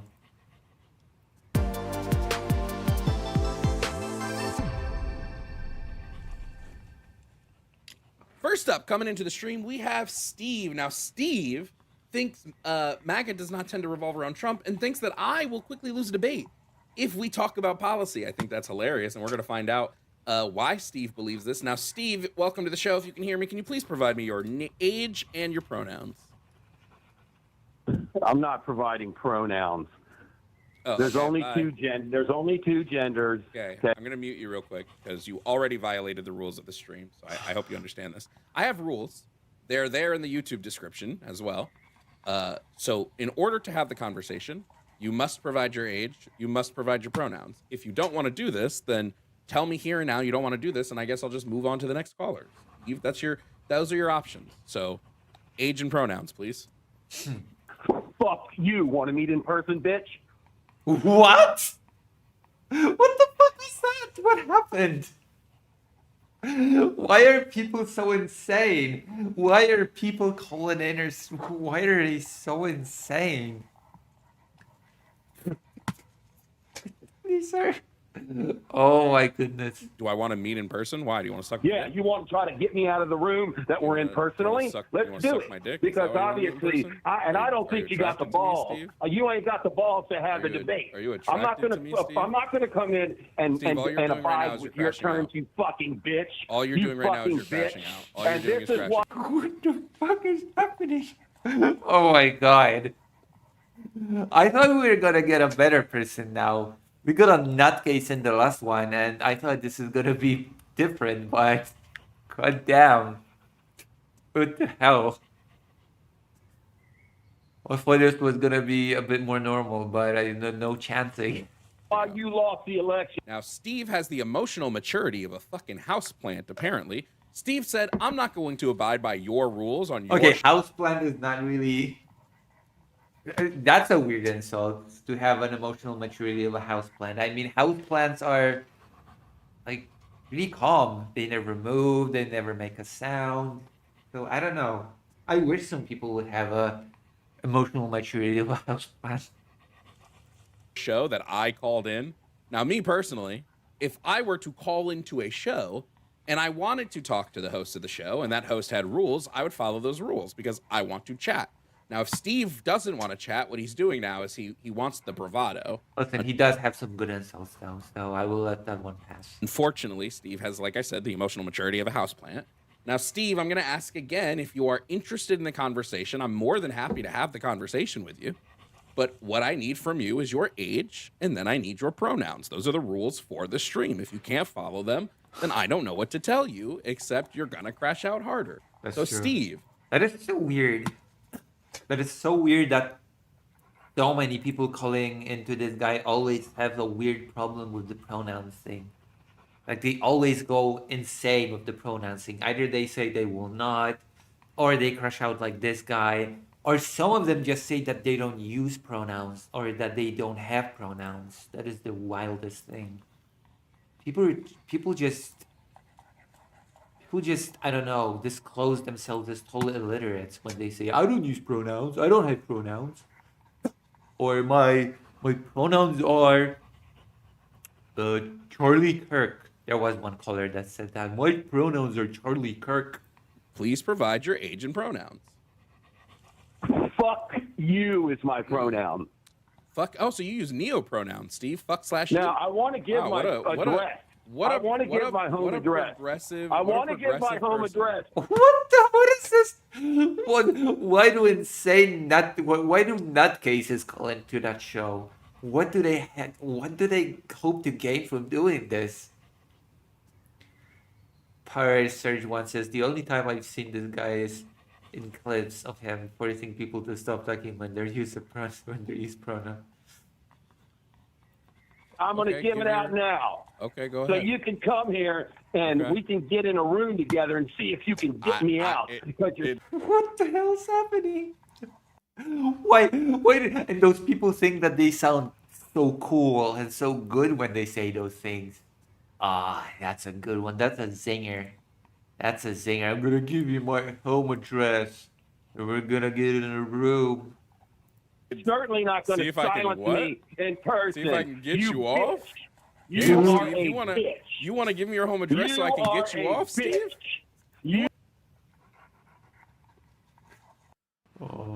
Some people should be I don't know. Some people should be banned from the internet. You should be banned from interacting with others through the internet. I swear to God. That should be a hard rule. You're forbidden. You're forbidden from interacting with people on the internet. Somehow. We forbid you. You are a male bitch. You are trying to give me your address so I can get you off. You want me, You're bitch. You're bitch. Another man to come to your home and get alone in a room with you, Steve? Blah, blah, blah, blah. Damn, at least buy me dinner first. Okay. So, Steve, when someone like you calls into my show and you show that you have no this is even fast. I haven't even noticed. This is even shorter than the last one. It's 11 minutes. The racist guy was 15 minutes. Sounds pretty gay to me. I mean, not that there's anything wrong with that. I'm all for it. Pulse control. When you show you have no house training, it does nothing but proves my point. Okay? You're in a cult. I'm more than willing to have a conversation with you about actual policies, right? I can easily talk about policies put through by Donald Trump and the Republican Party. It would take me no effort whatsoever. However, you are showing you have no semblance of impulse control, Steve. It actually worries me for any woman in your life that you lack impulse control this hard. Now, if you'd like to dox yourself and give me your address because you are interested in getting me in a room with you alone for some reason, like I said, buy me dinner first, and then maybe we'll get alone in that room together. That's fine. The only reason you're being muted right now is because you have an inability to wait your turn to speak. So again, I say, Steve, if you would like to have the conversation, I'm going to need your age, which I assume is 12 based on the way you're responding. Oh, God. And your pronouns. Now, if your pronouns are fuck/you. Wait, I thought this show was only for adults. I thought that was one of the rules, that you have to be an adult. Because you use neo pronouns because you're progressive. Well, okay. That's totally fine. I love neo pronouns. I will call you whatever makes you comfortable, Steve. So provide You're those not things about for me having now. a discussion. You are not about having a discussion. You're not. Wow, Steve. Yeah, I've, and see, I've the given thing you is, the you're rules to based have in the anger conversation. and violence and hate. I'm based And you're in never anger. going to have a discussion. You're not. I'm You're based going to in try to anger? force me to I'm abide based by in your anger, Steve? terms and tell you what I mean, it's his show, so yeah, he's gonna force him to. What do you mean? It's his show. It's his rules. The rules are written down, and this person, I assume, knew the rules when calling in. pronoun is. Nah, dude, it doesn't Should work I- like that. should I You replay the can't tape force of me you to do screaming, anything Steve? in person or on the Steve, phone. Steve, I should want to make that clear Steve, right now. Steve, house training Yeah, again. he is House this. training They're again. called. You need to Yeah.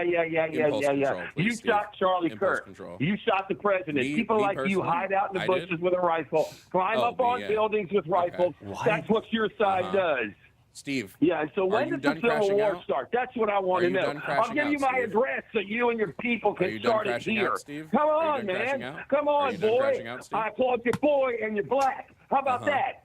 Yeah, you Okay. really ought to leave me on. Dox me. I'll dox myself. Okay, so I don't do give it. a shit about you. So do You know it. what? Your side lost. So do it, And our Steve. side won. Stop Do talking something about it. Do it. If you're about do the life, something do it. about it. So do gi- something so give us your about it. address. Have You you can't do taken a anything look without your at Oh, address. they're gonna talk at all? There's gonna be any conversation happening?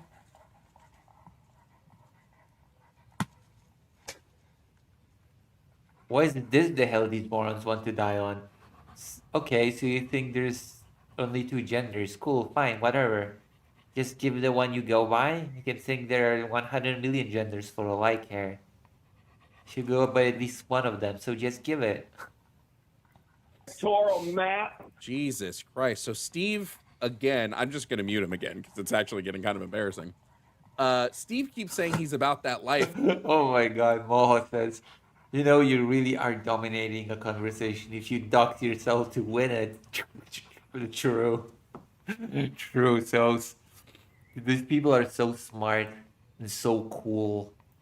And yet he hasn't given me his address. He says he's about that life, right, chat? Where's the address? It doesn't seem about that life. Now, personally, I hope that Steve is alone in his home right now because, oh boy, anybody that has to put up with this for more than 5 minutes, goddamn, more power to you. Steve, it's clear you don't want to have the conversation. Now, you made the claim. I'm not going to unmute you yet. I'll mute you in a second. You said... Also, please press the like button because nobody has. And there's 9 people watching this glorious stream that is happening. Also, please, please appreciate the fact that this is a Ukraine stream, okay? And notice the quality of the audio today. Notice that today's audio is pretty okay, right? Wouldn't you say that today's audio quality is pretty good?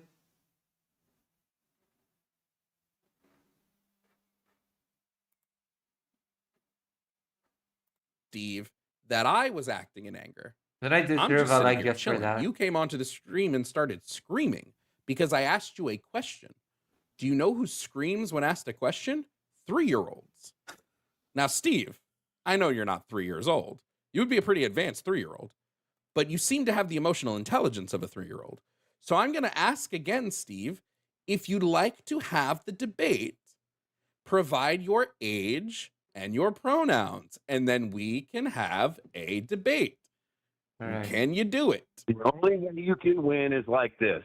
By cutting me off, Steve, I'm trying cutting to you off force because me you are to- no, I don't incapable have of having a to abide conversation. by your terms. Yes, I you don't. do. Steve, I'm going to mute you again. You do have to abide by my terms because it's my show.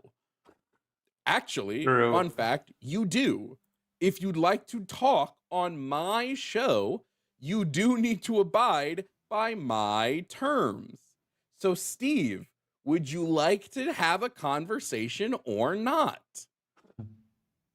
I'll unmute him now and let's find out. This is why your side lost. I don't care about and you any will of that, continue Steve. to lose.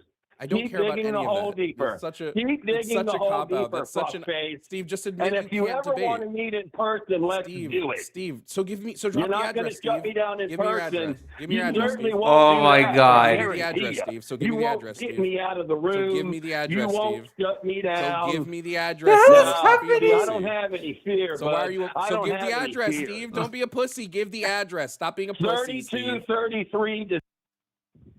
Now, what are you going to do about it? Me personally, nothing. Nothing. Yeah, me personally, Nothing, because you have no backbone. And by the way, the shallow and vapid alcoholic dummy, word salad dummy lost. We lost in a match. I know damn well this motherfucker's not talking about alcoholism like he didn't just shotgun 3 cans of fucking Miller Lite before this phone call. All right. Oh, man, Steve. Man. He doesn't just live on. Okay, I want to watch an actual debate, okay? I watched 2 people crash out in a row. I want to watch a debate so that I can, I don't know, comment on anything, because this is just raw entertainment. But I want to do a debate reaction, not people, I don't know even what to call it. In the distillery. Steve is downing all the Jack Daniels before he gets on the conversations with people. Steve, you don't want to have a debate. If you did, you would have followed the rules and we could have been in a debate by now. Instead, you doxed yourself, which is some level of stupidity online, because I have no control now. What happens? You gave your address out to hundreds of people. Oh my God. I can't do shit He for did? you at this point. And I'm not gonna bleep that out because you wanted to give it, so that's on you. Oh boy. It seems, Steve, that you don't want to have. This guy actually gave out his address? You have got to be kidding me. You sure hope it's a fake address for the sake of that person. Conversation. If you wanted to have the conversation, this is insane. You would give your age and pronouns. It's so simple. I'll unmute him now and see what he has to say. You're constantly cutting me off. I'm not going to abide by your terms. I'll give you my address. No, you're not going to abide by the terms. That's all you need to say. So there's no reason to have the conversation. You can't abide by the terms. Steve, I guess it's been real. I guess it's been fun, but it's definitely not been real fun. Since you don't want to actually have a conversation, I'm going to move on to somebody that does, Steve. It's been very real. Okay, let's watch a debate. An actual debate. Like, can I watch this actually? Or is this just members first?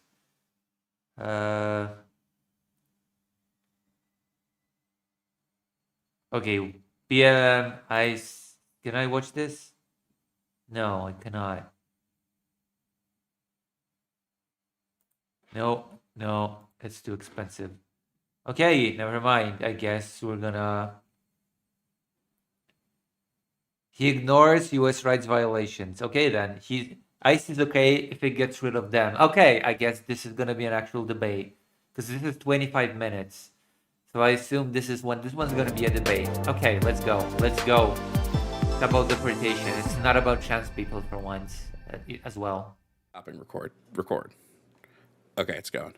Anyway, we're gonna bring up Danny. Danny said he's pro-ICE. Let's hear Danny try to defend a pro-ICE take. Danny, if you can hear me, can you provide me your age and pronouns, please? God yeah, damn. I'm 27, and he, him, I believe. I'm not really too sure how these pronouns work. What? I swear to God, these people are so stupid. What do you mean you don't know how these pronouns work? You've used them your whole life and you don't know how they work? This is John. He went to the store. What about him? Him? Yeah. Oh, he didn't go to the store. Like, come on. This is Jennifer. She likes apples. How do pronouns work? I don't know. I'm an illiterate. Come on. I don't believe these people are real. These people cannot be real with their, I don't know how these things work. This cannot be real. To be honest. Oh, do you want me to I mean, I could tell you how they work. Don't matter. Yeah, it's just based on whatever your gender is. So if you're a man, you know, you typically would use he, him pronouns. So you got it right in the first one. Okay, yeah, he, him then. All right, Oh my Danny, gosh. you are pro ice. Is that correct? Yeah. You know what? That whole pronoun exchange, it perfectly explains why this person is pro ice. It's just that it actually explains a lot. Explains everything, actually, unironically. Yes, I am. Okay, and you agree with all ice has been doing and their methods and all of that? Yeah, I guess. For the most part, I do. Yeah. Okay, tell me why you're do pro agree with ice. Well, initially, you know, stupid- ICE was formed after 9/11.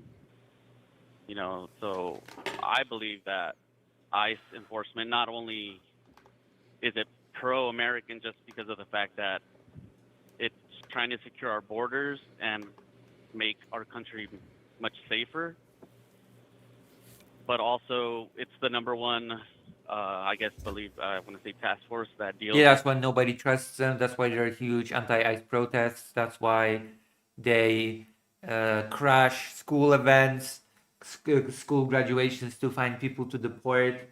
You know, all that stuff that just created a huge distrust of the people for them.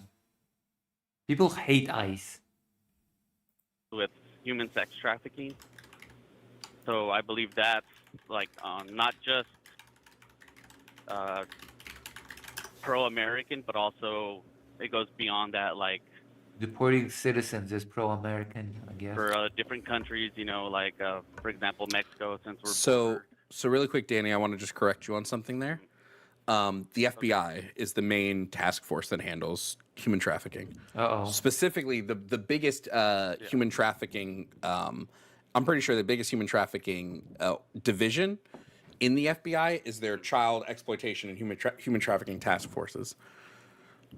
So it's not ICE. ICE handles immigration. So, okay, well, my question is then, well, why do you think it's anti-American? Yeah, I think ICE violates a lot of American civil rights consistently, and when you're violating people's civil rights, I think that goes against what America is supposed to stand for, which is the protection of those civil rights. Civil rights as in American citizen civil rights, or The civil rights of I don't understand. anybody's citizen or not. I don't think you So can just you're say okay like, with, oh, like you. a criminal being in the U.S. and that criminal violating other people's rights, but That doesn't mean that you that can't person violate doesn't. that person's right. Yeah, no, the state shouldn't be able to violate people's rights. No. True, it shouldn't. What is this guy in favor of? Yeah, whether they're a criminal or not. Yeah. So it's okay for that criminal just to be free and violate. So I think you're doing a false dichotomy here. Not violating someone's rights doesn't mean that we wouldn't like arrest a criminal, right? True. Yeah. But there's a difference between like arresting a That's what I'm criminal saying. and then violating So people's rights. what's the violation that ICE is committing? Like, for example, crashing into primary school graduation ceremonies to find illegals, quote unquote, to deport. That's one of them. That's a pretty big example. And there's been many different places that have been just raided by ICE. People just swipe foreigners off the street. Like when people go to their hearings to legalize their stay, ICE agents would appear and swoop them. That happened. So I don't know. Those sound like violations to me. When they're just arresting criminals. Sure. How many U.S. citizens is ICE arrested? How many U.S. citizens has ICE arrested? Yep. I don't know the number, to be honest with you, and I'm not saying they have not, but I can say that they. What do you think? Over or under 50? What do you think? I want to say over 50. Yeah, it's about 170 and counting so far since this administration has taken. Of course, it's going to be over 50. Why? What do you think is responsible for ICE's current popularity? taken over. I mean, well, yeah, you know, no system is perfect. There obviously. But hold on a second, Danny. Arresting U.S. citizens would be a violation of their rights, right? Yep. Especially when we looked at most of these U.S. citizens have had violence committed against them. So they've been assaulted by ICE officers. They've been detained for days. Hold on. They've been detained for days on unlike most of them are not charged with a crime. So you know what? Screw it. I'm gonna. Oh my gosh. ICE is arresting U.S. citizens, detaining them, sometimes for days at a time, and not charging them with any sort of crime. This is kidnapping. Would you agree? Yes. Yes, it is. Can I ask you a question? Well, sure. No one's perfect. Would you say that our justice system is anti-American? Yes. The way it works right now. Are you really asking this of a black man? If the justice system of the U.S. is anti-American? Okay, that is a really weird question to ask a black guy, to be quite honest with you. I mean, oh boy. Yeah, the justice system is pretty broken. It is. Factually. Now, yes, 100%. It violates people's rights all the time. But I mean, no system is perfect. There's obviously going to be mistakes being made. Even if there's a difference between mistakes. Even if wait, one person, that's a mistake. Two people, a mistake. Systemic mistake. Brilliant. A systemic mistake. 3 people, even hell, 10 people. Okay, but mistake. 170 people. So, that's not a mistake. That's a pattern. But you could also say things for like, I want to say, people on death row. You know. They've made mistakes, and there's been a lot of people that have been incarcerated that are innocent.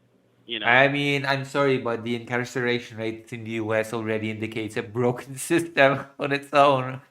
It's ridiculous. Ridiculous. So if you're saying that it's anti-American, that's not.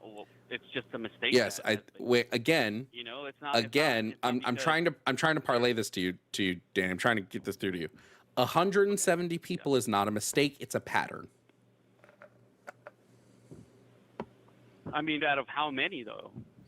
I don't care out of how many. 3 million. I mean, what do I? Small percentage. Wait, how many? Okay, so hold on, Danny. So answer me this question. What percentage is okay? What percentage of rights violations is okay if you think it's getting rid of the people in the country you don't want to be in the country anymore? How many U.S. citizens is it okay to force to suffer? As many as needed for justice to prevail. The way you're at least over 9,000. There's a lot of Americans. There's like millions of Americans. Over 9,000 is a fair, price for peace and justice to prevail. The question, obviously, if I say otherwise, you told me that mistakes are unavoidable, and you're sitting here justifying those mistakes and saying that. Hold on, Danny. Hold on, Danny. Danny boy. Danny. Okay. You are sitting here and telling me that the ends justify the means. Yeah.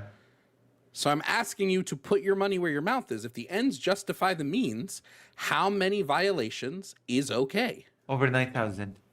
So let me. Okay, I guess I get what you're saying, and you're right. You are definitely right. Not violating the right of anybody, and I understand that. But there's how can I put it? There's obviously going to be mistakes being made, and you're just looping back. Comes, I don't know how to put it. Like, for example, you drive a car, right? There's thousands of you drive a car. You're gonna, I don't know, drive into at least 10 people in your driving career, right? You're gonna put at least a few people in the hospital. Car accidents have led to people being killed, but we still drive cars today. You're not gonna ban cars. A systemic accident by ICE. There you go. That is brilliant. Systemic accident. Most car accidents are user error, so it's the fault of the people driving. Like the vast majority of car accidents are caused by the person driving the car. But how do you control But an open border? this- How do you control people who have committed? Obviously, there's going to be mistakes, and obviously, there's going to be U.S. citizens that are going to go to jail temporarily. You know, but how do you control? How do you keep a country safe? There's ICE isn't keeping the country safe. even though. Oh my god. Wait, we're gonna listen to a few more minutes and then we're gonna skip to something more interesting, more exciting, so to speak. Hold on. Wait, Danny. ICE isn't keeping the country safe. There has been no significant change because there's been no significant change in crime rates associated with ICE detaining. There's been no significant association between those things. So how are they keeping us safe? They're not affecting the crime rate. That, do you believe that someone crossing the border illegally is not a crime? No, I don't believe it's a crime. Actually, I don't believe that people that are undocumented are criminals. No, that's silly. I believe it's a civil offense. Yeah. But is it a crime? It's a civil offense. So it's a crime. Yeah, it's a civil offense. Yes.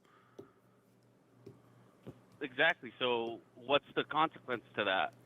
Typically what a fine. You do about that? It's typically a fine. Do you agree that? Okay, I'm fine with a fine to a degree.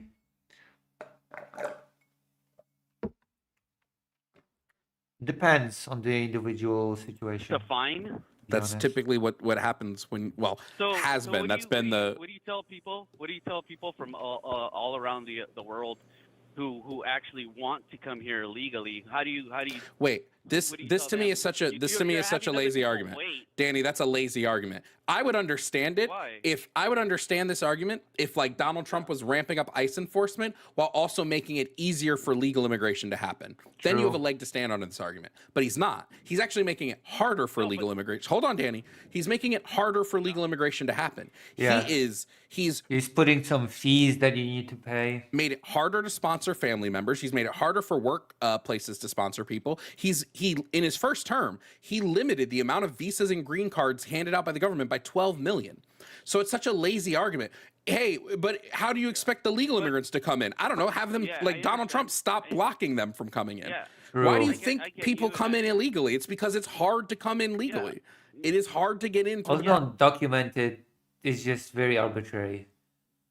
Proper channels, so they don't go through that. People who are actually waiting, who don't have the commodity just to jump the border.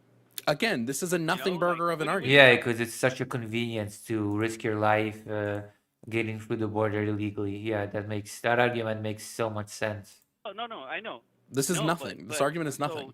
Can you just? All right, let's just say. But can you at least answer it? No. Why?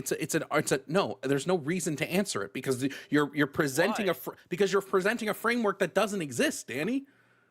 It does exist. No, it doesn't. People are literally waiting right now to more than 15 years. Yes. So tell Donald Trump to make it easier for them. So how? True. So, I don't know why it's fault of the undocumented immigrants.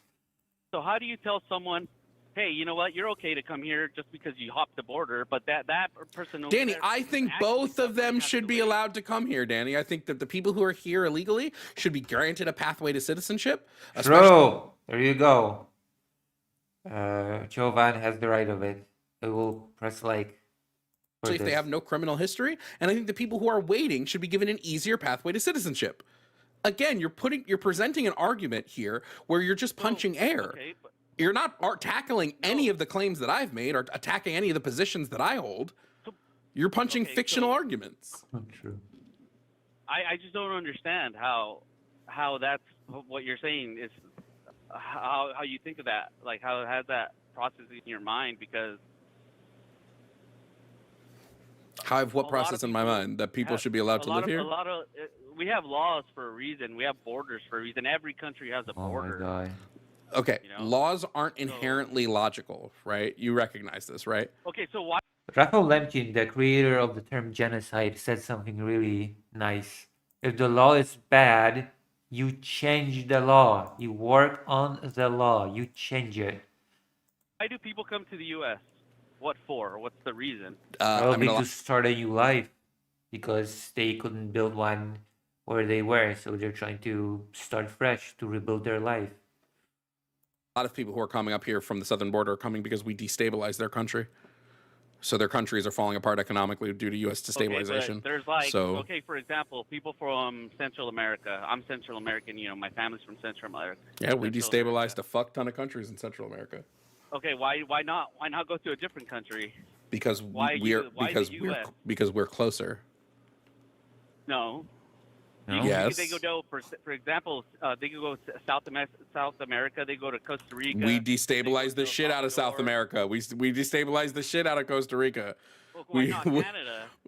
Because they have to cross here to get to Canada anyway, so it's easier to just stay here. The U.S.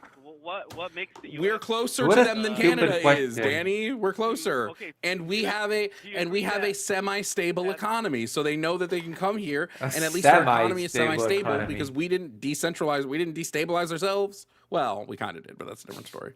Well, do you agree So that this term. America takes in the majority of immigrants around the world each year? Oh, what is? More than Yeah, every sure. other Yeah. country. What do I? Who cares though? What is this argument? So, So, are we Yeah, not so bigger you're than most? saying- Wait, I'm- can I'm you saying- agree that America is Yeah, bigger but than most other you're other countries, Danny? yeah. Does America Yeah, but have you're more saying land? that the only Danny, reason why- Danny, the only does reason why people come here is Danny, because- fucking Christ, bro. Yeah, Is let me America speak. bigger than most other countries, Danny? America's great again. That makes no sense because It doesn't make example, sense why you we got- take in more people when we have more land mass. No, can you let Fuck, me bro. answer? Can Ain't you no let me way. speak? Yes, no, Yeah, yes go way. ahead. There's So, some way. I'm saying, I'm giving you I'm asking you why America, and you're saying because it's closer. Because we're closer to these countries. Okay, And so- because we have a you're only listening to two words that come out of my mouth and then your brain shuts off. I've said we're closer to them geographically, we have a larger land mass, and we have a functionally stable economy at the moment. Whereas we just destroyed their economies. So yeah, they're going to go to a place that has an economy that's actually functioning. Okay, but why is it that okay? So kind of got off topic a little bit, but I just believe that why not stay in your country and fight? Because we or make it destabilized better? them. Somebody from Costa Rica is going to have a hard time when the U.S. came in and fucked up Costa Rica's economy. Got a Somebody few in more Belize minutes is going to then have we a hard quit from time when the here. U.S. came in and fucked up Belize's economy. Somebody in Honduras is going to have a hard time when the U.S. came in and fucked up the Honduran economy. Somebody in fucking Nicaragua is going to have a hard time when the U.S. came in and But what fucked up about their Salvador? economy. What about what? What about what? El Salvador. El Salvador also we fucked like El Salvador we fully fucking interfered in. Can you? I don't think there's a single Central and Latin American country that we didn't fucking destabilize and or intervene in. So Like, okay, what? but what is it now? How is it now? How is El Salvador's Salvador economy is not the greatest at the moment. But El Salvador is working with us on this. It makes sense not to go to El Salvador. We're paying El Salvador to build we built a mega prison in El Salvador, and we pay them to house our immigrants Oh, boy. because we like concentration camps. That is So you're true. telling people, There is you're a telling history people, hey there. guys, go to. Let me ask you a question: should illegal immigrants be sent to concentration camps? illegal? Yeah. Ooh, the answer was not immediately no. The question was, well, illegal ones, huh? Maybe they should. Just depending on the Oh, depends. Oh my gosh, people are so crazy. People are so crazy for that. Well, you know, maybe. Who knows? Maybe sometimes it's just necessary to just gather them all up, pile them all up, concentrate. What? Pens? Holy moly. People are so insane. Yeah, depending on their crime. Dude, depending on their crime, people maybe they should be put in camps, concentration camps. If they should go to a concentration camp? Countries aren't. Oh my goodness! I cannot.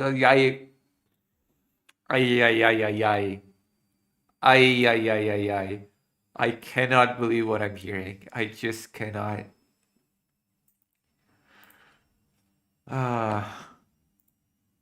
Let Let me ask you. Oh, concentration. No, no, no. Okay, that's where. Oh, concentration camp. No, the thing that we've been talking about for the last 5 minutes. Oh no, maybe no. Did you just realize that he said something really, really stupid and awful and terrible and monstrous, and decided to walk it back?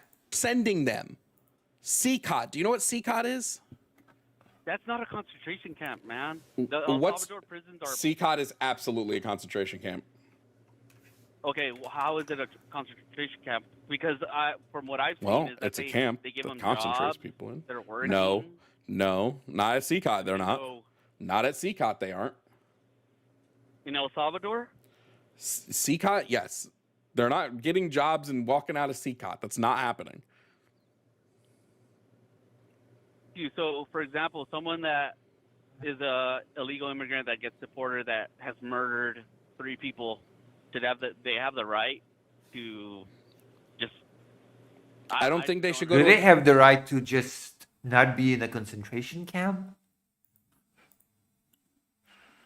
Oh. Concentration camp, Danny.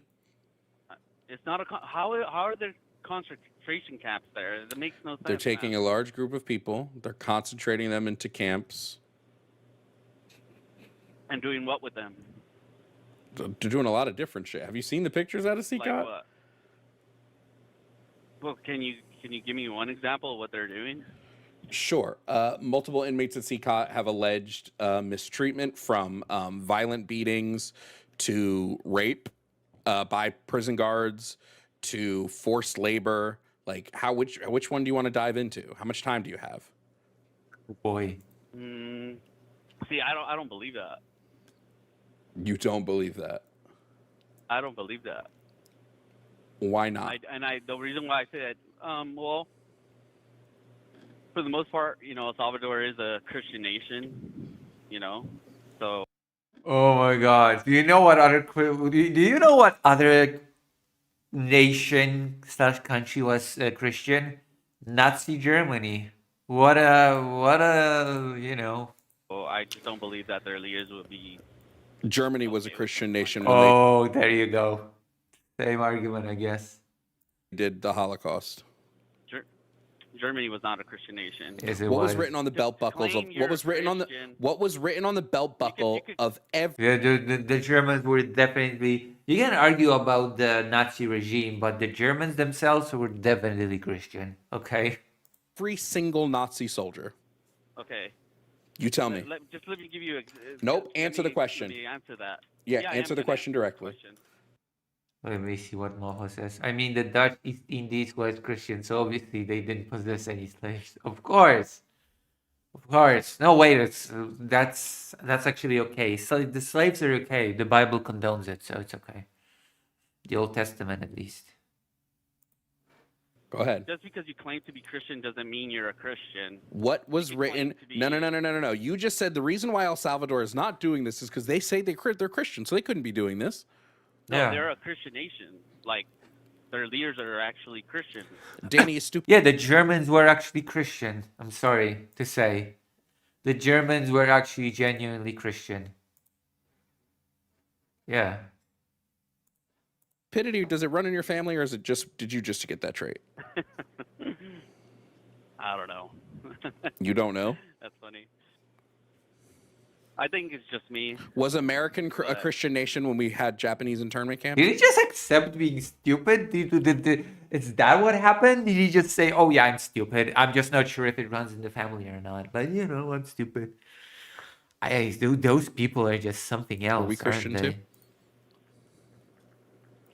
Yeah, but you could claim to be Christian, but you're not. So we weren't a Christian nation like then. that, you're not a Christian. So we weren't Christian then. Okay, that's enough. I've had enough. I want to show you something more interesting.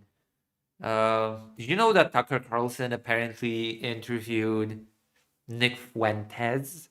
I'm interested in watching a bit of that. Hold on. I'm going to change the title of the stream. To try to bait nerds into coming to the stream. How's that? So, in Kyiv,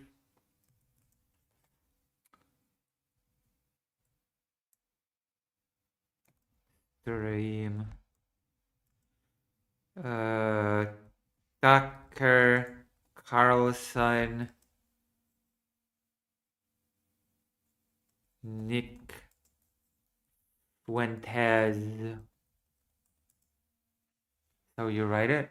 Hold on. Let me find it. Let me find the relevant thing.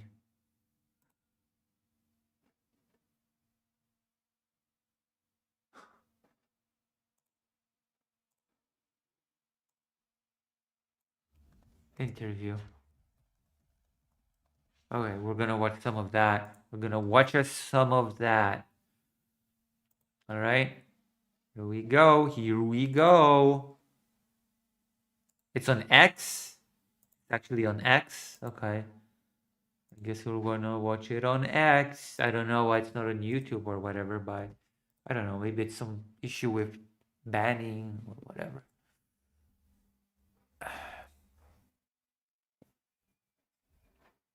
The origins of Nick Fuentes. Oh my gosh.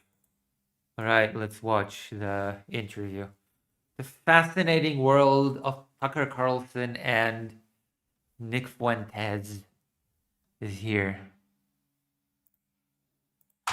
Nick Fuentes, thank you for doing this. Yeah, thank you for having me. I wanted to meet you. I've heard about you. I've heard about you. So, well, thank you. So fascinating. Such idol worship. Let me see if I can have the chat on while I do this. You excited? Excited yet? Side chat, get activated. Been so quiet for so long. Also YouTube chat, also get activated and press like or something. Getting the most fascinating interview of the year over here. Gonna check the chat from time to time. I want to understand what you believe, and I want to give you a chance in a minute to just lay it out, not what you're pivoting against, which are a lot of the same thing. You know, I agree with you on some of the things you're pivoting against for sure, but what do you affirmatively believe? So I just want to stand back and let you explain it. But first I want to understand how you got to where you are, how you became Nick Fuentes. So this is my understanding of your life arc, and tell me if I'm wrong. You show up at Boston University. You grew up in a suburb of Chicago, kind of working class, western suburb, and you show up at Boston University in the fall of 2016 at the height of the battle between Trump and Hillary. It's like this kind of pivot point in history. And you show up with a MAGA hat, and you have a Trump hat, and you have like basically off-the-shelf Republican views? Yes. And so describe the views that you had then, and then describe what happened. I'm gonna put the phone on charge. Hold on. What a fascinating interview. What a fascinating guy. Fascinating guy.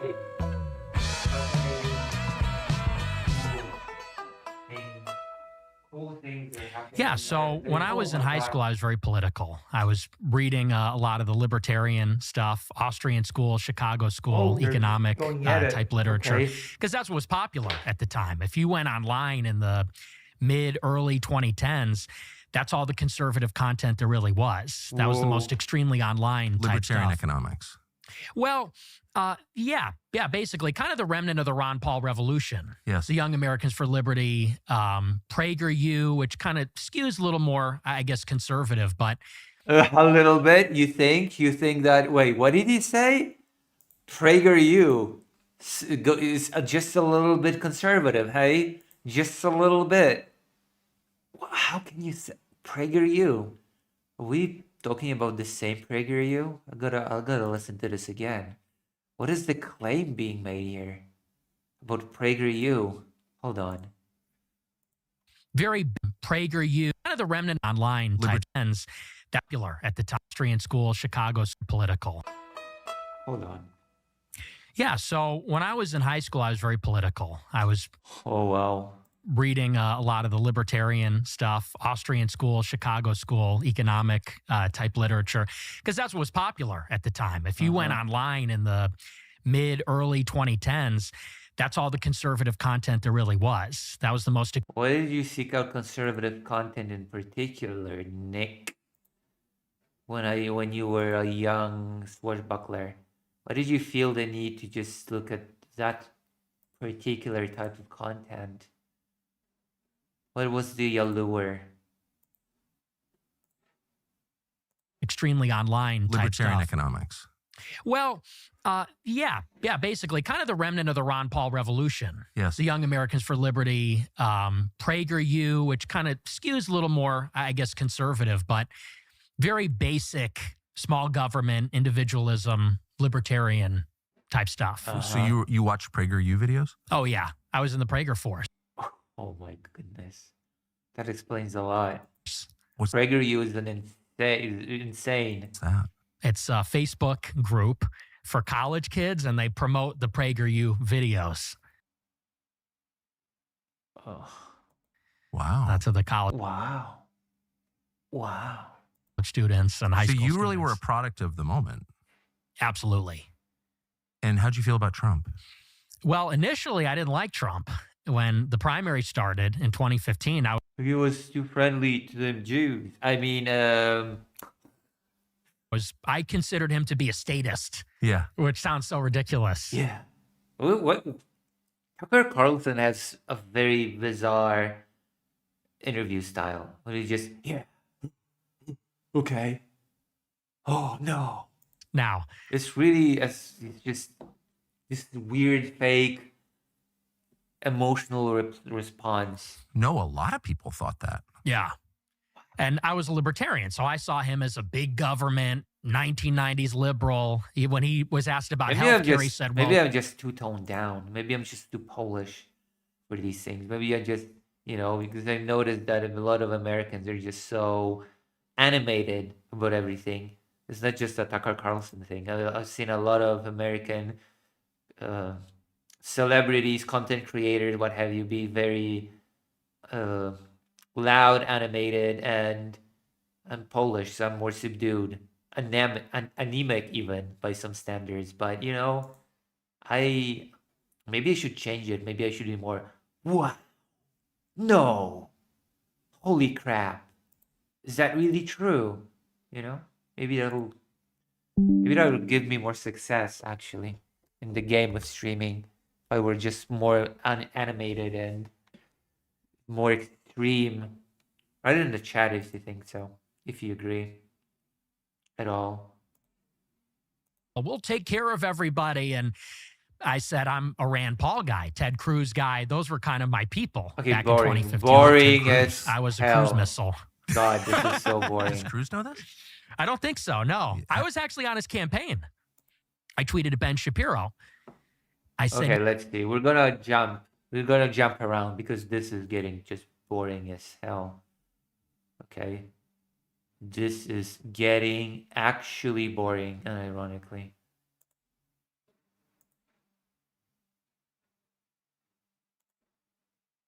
I've never seen anything on the Daily Wire that's actually critical of Israel. Oh, there you go. And I wonder why, by the way. Isn't Ben Shapiro a pretty huge figure on the Daily Wire? I wonder why the Daily Wire would not be criticizing Israel. It's like, it's just such a mystery to me.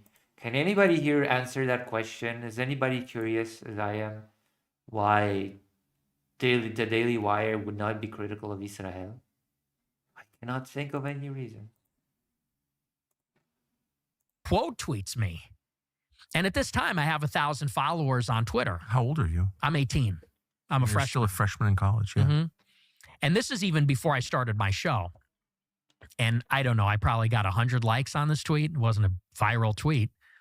He quote tweets me and says, to accuse a Jew of dual loyalty is the surest sign of anti-Semitism.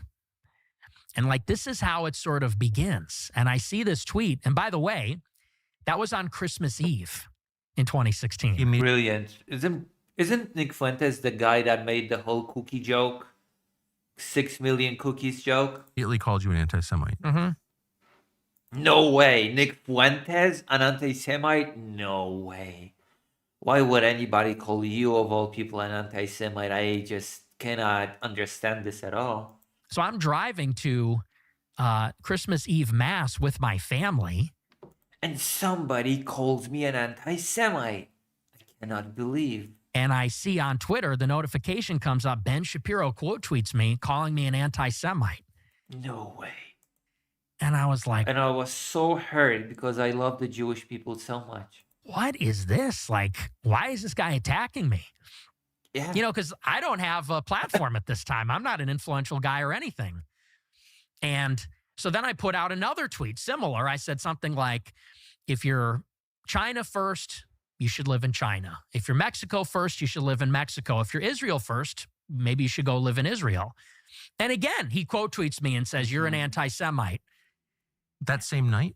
This was, I think, a couple weeks later. Happened a little bit further down the line. And Let's so... see. Are you surprised that he knew? Have you ever critiqued the state of Israel? I actually have. Quite a few times, actually. I have criticized Israel. But Israel has a lot of things to be criticized over, trust me.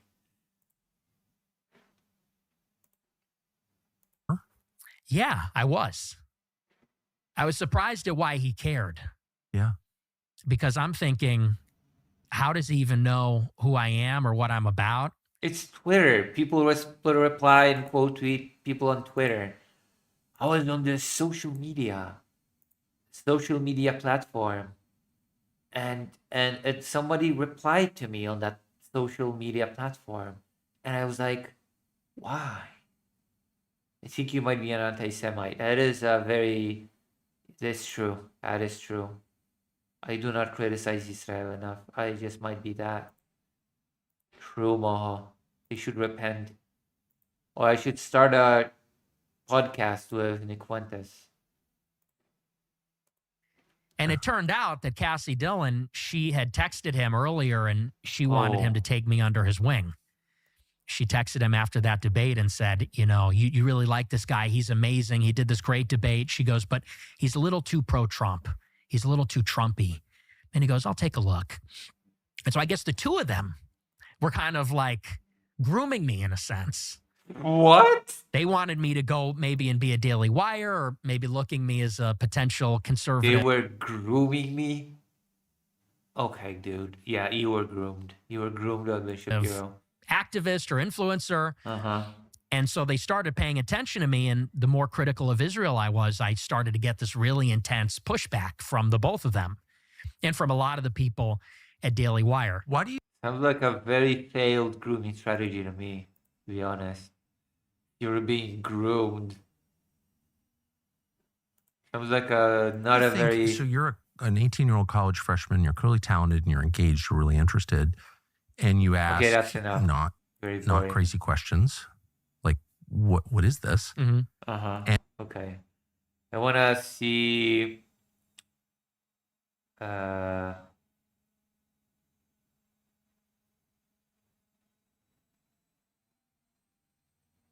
Identity politics. There you go. But I also think there's like a true, not just principle, but like spiritual reality that we have to defend, which is God created every person as an individual. Yes. We have to protect the spiritual reality of my fantasy religious beliefs. True. That is true. That is exactly what needs to happen. Separation of state and church be damned. Who cares about that? That is just old news. That is woke and gay. Well, not as a group. No woman gave birth to a community. Like, we hate that kind of thinking, right? Yeah. It's stupid. Maybe that's why we hate that kind of thinking. Activist thinking like that. That's identity politics. That's what Dave Rubin engages in. That's why Dave is like just a child. Like, you don't pay any attention to Dave because he's like... And you're the adult that understands the spiritual reality of God creating everybody. Okay, dude. You're the adult in the room. Shallow. But we're not going to be that, right? Or no? No, I completely agree with you. And, you know, like, and not to be that guy and say that thing, but like, my best friend is a Jewish person. No, you know, but wow, no way did he do that. I've got Jewish friends, so I cannot be possibly an anti-Semite, can I? My best friend is Jewish. No way, dude. Well then, damn. I was wrong about Nick Fuentes, I guess. Here's my substantive disagreement, because as a Catholic, I could not agree more with you. Yes. In what you're saying. Yes. I love all people, even the ones that don't like us. We have to love them all, and we have to recognize that we're required to. Yes, and especially Arkansas. Aquinas says the Jews are a witness people, and Oh my god. Hello, random spooky girl 3PO. Welcome to the stream. Remember to press like. It helps a lot, apparently. Every like helps. so they actually have special protections under the law, according to Catholic philosophy. But I guess my substantive disagreement, which I've said on the show also, is the idea. Toast Cleaner says, whoa, Fuentes is a Catholic? What? I know, right? Also, what a laughable statement. Oh, yeah. Jewish people have always had historically such special protection under Catholicism. It's incredible. It's crazy.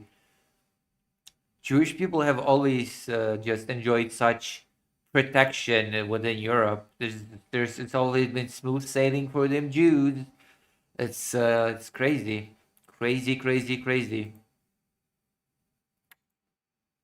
That neoconservatism and Israel has nothing to do with Jewishness, Jewish identity, the Jewish religion, because clearly the state of Israel and the neocons are deeply motivated by that ethnic identity, and their allegiance to Israel proceeds from that. You know, the plan of Greater Israel, the blood and soil nationalism of Israel, it stems from this ethno-religion, which is Judaism. Well, this is... What? That is complete nonsense. That is ethno. No, it does not. Oh my god. Zionism has nothing to do with Judaism, actually.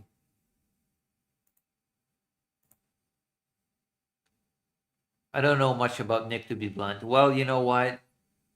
You probably are a happy person for it, okay? You probably are a happier person for it.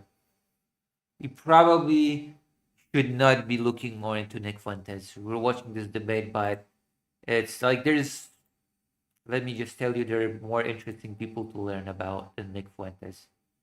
Is just BLM, the new version. This is identity politics. Good on you. Engaging in identity politics. Good on you. I mean, that's just so obvious to me. But the problem in your response, I get what you're saying, but the problem in your response is it does not apply to every individual. No, and I would never say that.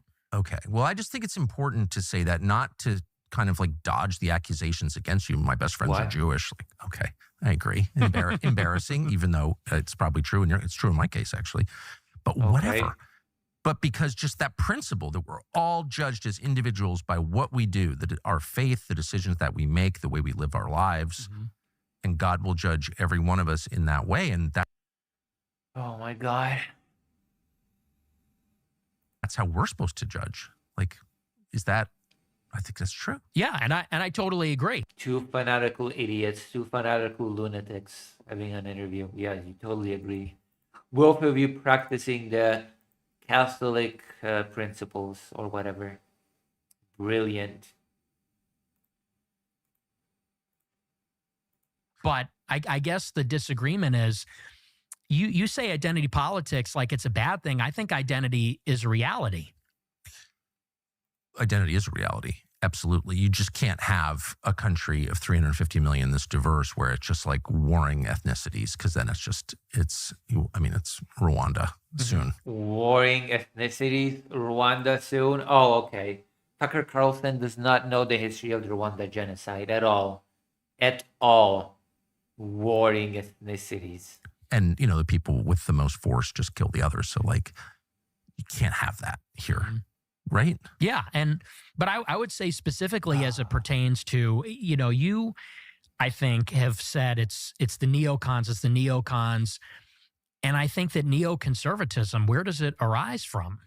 It arises from Jewish leftists who were mugged by reality when they saw the surprise attack in the Yom Kippur War.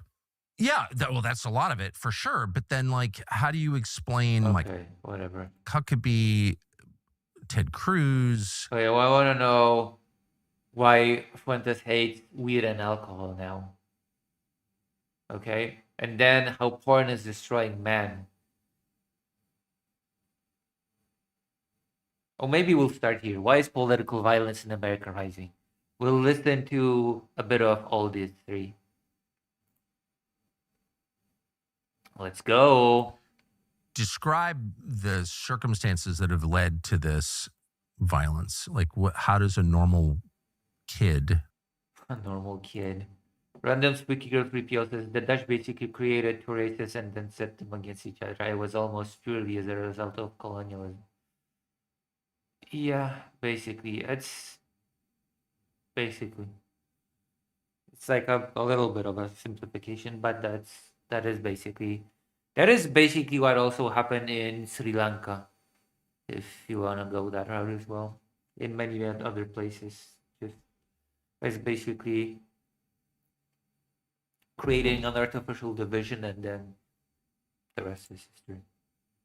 Young man go from being a normal young man to being a murderer? I think that it has a lot to do. If you read through all these stories, they always have a few things in common, which is that, and people have pointed this out, this is not new, SSRIs are always a big one. Of course, they're gonna fearmonger about medication for depression because the SSRI, of course, all the lunatics pointed out, by the way. It's worth remembering that it's all the lunatics that always pointed out. So I'm not surprised in the slightest that Nick Fuentes joins that chorus. Of course. But what that points to, of course, is a depressive streak. It's always somebody that is a loner, socially dislocated, or socially dysfunctional. You know, they don't have many real life friends, engage in real life activities, slip through the cracks. That's always how it starts. Then they get into either they're medicated by a therapist with SSRIs, or they self-medicate, which is extremely common with alcohol, weed, which is extremely potent now, and you could get THC from like a vape pen. So it's very... Yeah, of course. It's all because of that evil weed. Powerful, very accessible.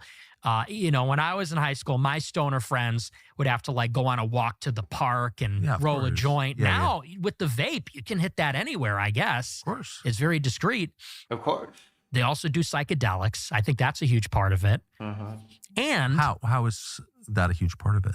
I think that a lot of them get turned on. They'll do alcohol, marijuana, and then I think they get into psychedelics like LSD or MDMA. And I think that does not explain anything. That is not an explanation to anything, literally. Okay. Those things induce psychosis. These psychoactive drugs, whether it's marijuana by itself or it's LSD, I think they tend to induce psychosis and exacerbate those like existing problems. And basically what happens, I would say that is maybe the next step. And then the other ingredient that's always there is although they don't have a social life in the real world, they have a social life on the internet. Yes. And so they're deeply involved in obscure internet forums, Discord, gaming communities. So increasingly, ChatGPT is inducing psychosis. People talk to ChatGPT all day, all night. And you basically have between the three of these things, they kind of go into like a different world. Between the psychoactive substances, the make-believe reality of the internet. This is what happens when a guy is just allowed to ramble on his thesis, like becomes a armchair psychologist. Discord. Oh yes, the Discord, the evils of Discord. The Discord also creates psychosis. Thank you. Of course. Why haven't I thought of that? The Discord psychosis. Totally disconnected from the real world. I think they enter into like this delusional state. And I think that's where that shooter in Minneapolis, I think that's what that was. I think I'd just like to point out, okay, random spooky girl 3PO, weed or psychedelics won't make a healthy person go crazy. This is hyped up fear mongering. I mean, yes, that is true, but I would just like to point out, because Nick Fuentes is on a whole rant about people being online, the dangers of online, etc. I would like to point out very calmly that most social platforms, if not all of them, cater to the right. Interesting, huh? Most social platforms are platforms that just cater straight out to the right. The algorithm favors the right wing thought. It's just straight up.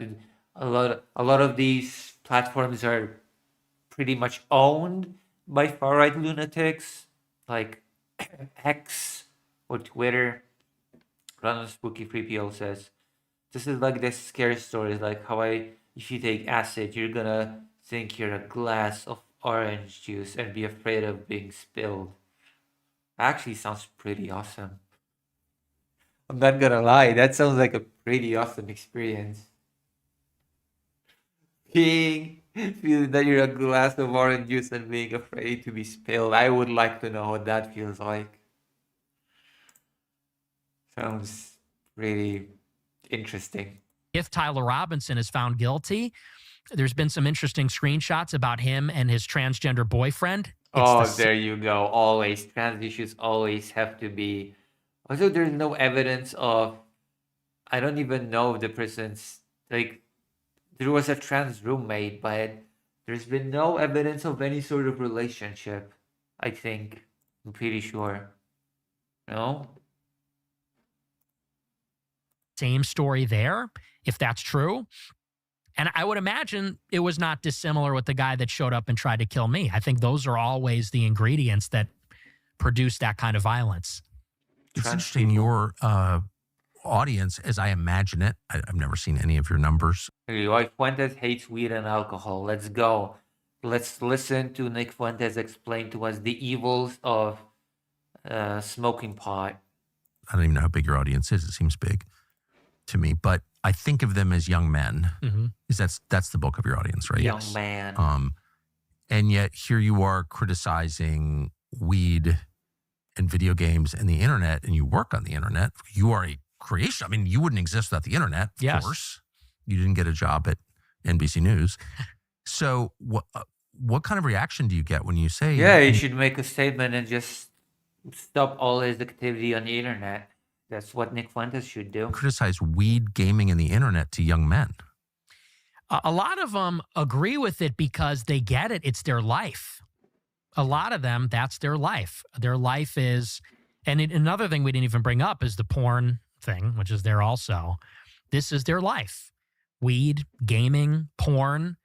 And I think they know it's bad. I think they know there's like some sense of... Oh, okay. You just feel, that they know that it's bad. You're not gonna substantiate any of it. You're not gonna explain why any of it is bad. You're just gonna say that it's bad and that everybody knows it. Brilliant. It's okay. You've convinced me. You've definitely made me a changed person. I'm never gonna smoke pot, drink a droplet of alcohol, or, God forbid, play games ever again.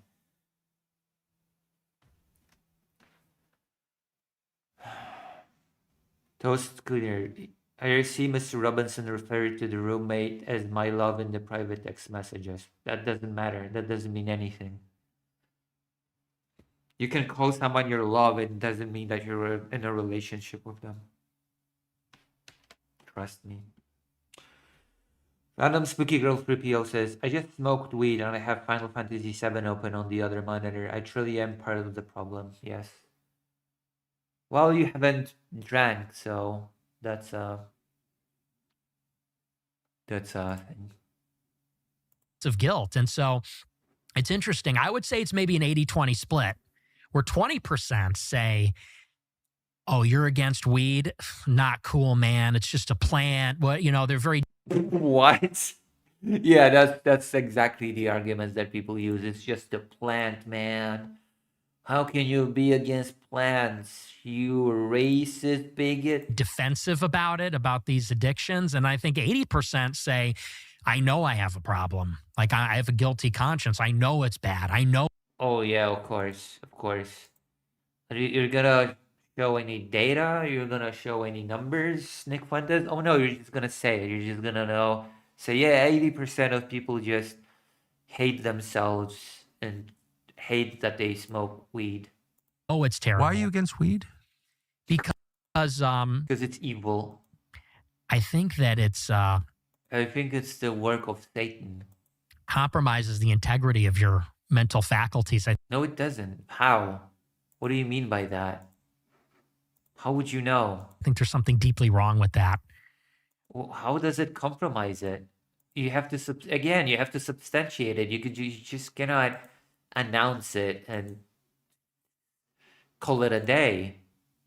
When you, I'm against alcohol too. I think it's wrong to numb pain. I think pain is a part of life. I think sobriety is should be experienced. Okay. And I think that weed is even worse because why is it even worse? I think that one, it's very dangerous. There's a lot of numbers now out of. Why is it dangerous? Random Spooky Girl 3PO. In fairness, alcohol is a lot worse than weed. Yes, it is a lot worse. Even if they have similar potentials for alcohol for addiction, the effects are entirely incomparable. That is true.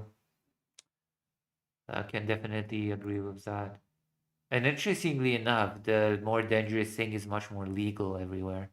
Like California and Washington, that people are going to the hospital for psychosis. People are going crazy because of It's also more subtle and therefore more insidious. You can't. Yeah, same for games, right? More and more people are in the hospital for psychosis over video games. Moho says, then what does this guy think about local anesthetics? That is getting rid of pain as well, right? Yeah, exactly. You should be operated without any painkillers. You should be, first of all, you should not be put to sleep when you're getting operated on. Okay, they should just numb your muscles, as in make your muscles relax so that you cannot move, but not numb any of the pain. And they should just operate on you when you're conscious. Here you go. That's my prescription. I've done it. If you have a 12-pack for breakfast, everyone knows. But if you take a hit off the dab pen, nobody knows. Mm-hmm. So you can use it all the time. Yeah, and it makes you a loser. It makes you lazy. Why? I know many people that are not lazy and they smoke a lot of pot. They probably work harder than you. People that are addicted to weed are not motivated, don't care about anything. That's not true. That is definitely bullshit. I know. I mean, that is not an argument even that I know, but that is not true. I want evidence. I want evidence of that claim. Let me just say that. Other than weed, there's sort of an irony there where I used to hang out with a lot of stoners in high school. I never smoked weed, but all my friends did. And wow, they were so chill and relaxed and didn't care about anything.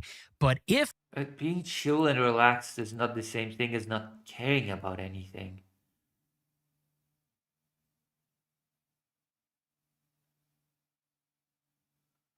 Random Spooky Girl 3PO. You can generally be functional and smoke weed all day and do so indefinitely, but alcohol will ruin your life if you do the same. Yes, that is also definitely true. Yep.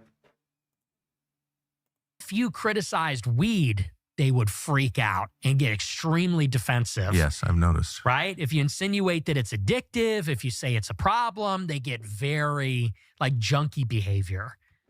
And so I've always hated it. I think it's disgusting. Okay. What is... That means so much from Nick Fuentes. Porn, exactly. Describe... What kind of a question is that? What is porn? Are you serious? Is this a serious interview or a meme interview? Nick Fuentes, please tell me what porn is. This is going to be the thumbnail for this, by the way. What is porn? How available is porn? What is it? What is it? Come on.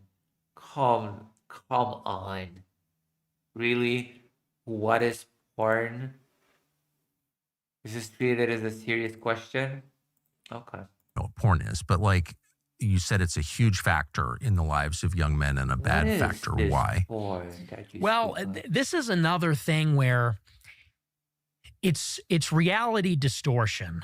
That's kind of the theme. Just like psychedelics distort reality, just like a kind of internet society is a form of delusion, so is porn, in the sense that, you know, a lot of people maybe don't realize, and we talked about this a little bit, people are getting turned on to porn when they're like 10 years old.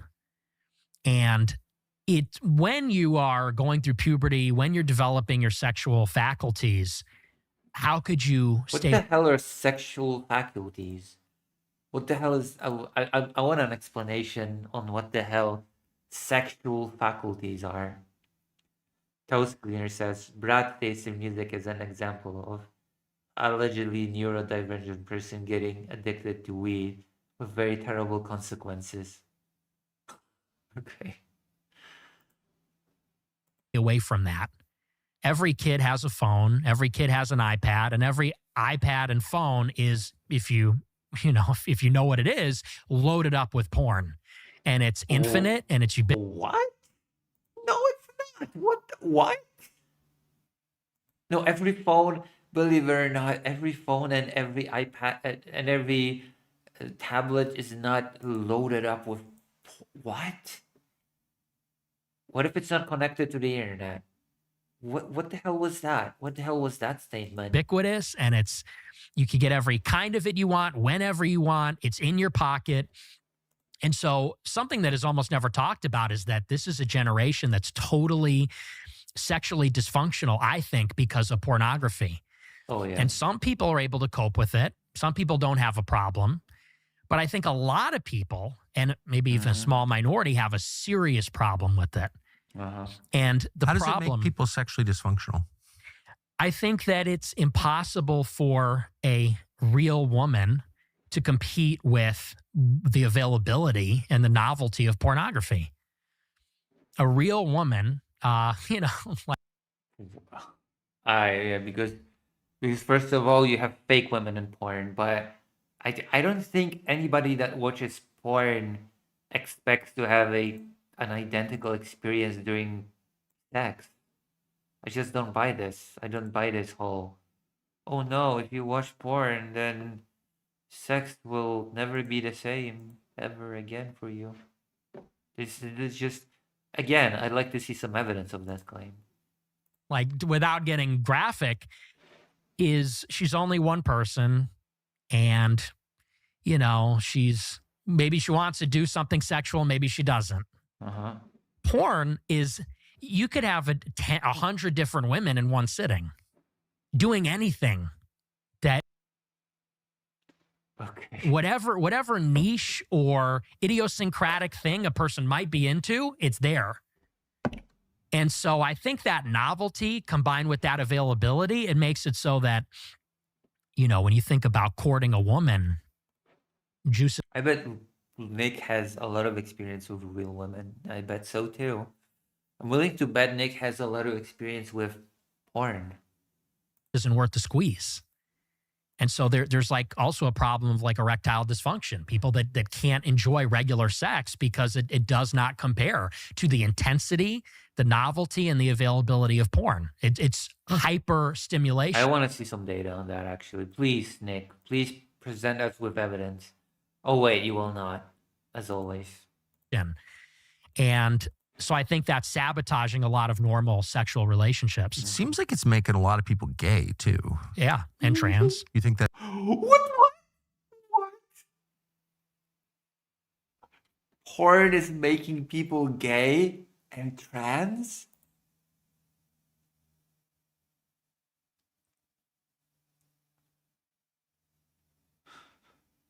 Toaster Clear says, I heard he had some unconventional experiences with boys. See? So he had to have had experience with porn. It made him gay and trans. That's true? 100%. What is that? What? Oh my god. Nick Fuentes thinks that porn makes people gay and trans, but being gay is just a gateway to being trans. So whatever. I think that the novelty is a huge part of that. I think that if you are somebody that uses pornography, Yeah, if you experience the novelty of porn, then obviously, duh, you're gonna want the novelty of being gay, and through that, that novelty is not gonna be enough. So you just being gay is a gateway drug to being trans, obviously. Yes, of course. multiple times per day, which many people do. Actually? Oh, absolutely. Actually, That's a lot of jerking off. It's a huge problem. Yeah. And jerking off multiple times per day? It's a lot. I never even knew you could jerk off this much. I never expected. I never knew. And, if you're doing that multiple times a day, every day, for years, since you're a kid, well, eventually you get bored. Yeah. And you want to move on to something more extreme. Yeah. And that more extreme is being gay. And then trans. Of course. You're kind of, it's operates, I think, similar to like a Feels like he's speaking from experience. drug. You kind of have this. Oh my god. I was about to make a joke that it's like a drug, but he just said it earnestly. Same kind of resistance to it that you would to a drug, or a tolerance for it. And you're always chasing that initial feeling the first time you used it, or the first time you saw a certain thing. And I think eventually you just chase more taboo, more transgressive. And I think maybe some people are more prone to that than other people, going in a really extreme direction. Is how Charlie Sheen got AIDS, actually. Yeah. Yeah. Yeah. Just people. Porn is the gateway drug to being gay, because you just seek the thrill. You just seek that thrill of being gay Through just being jaded and looking for something more transgressive. Yeah, That's just a fact. Porn is not enough anymore. You need to be gay and then trans. What's next? Random spooky girl 3PO. Sex doesn't need to be whatever he's making it out to, like it has to be. It does. Fact. And there's something too about what it does when you look at it. Because people don't realize that it is a fundamentally different experience being involved in intercourse versus watching other people have intercourse. Yeah, I'm pretty sure people do understand that it's a different saying yes. What?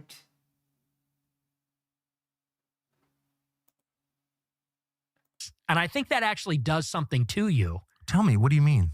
I think that, for example, I think Steve Saylor has written about this, that there's multiple kinds of transsexuals. Oh boy. And he says that one kind of transsexual is somebody that likes the idea of seeing themselves as a Do I have to look up this Steve Saylor person and just find out what sort of a lunatic they are? Do I have to do that?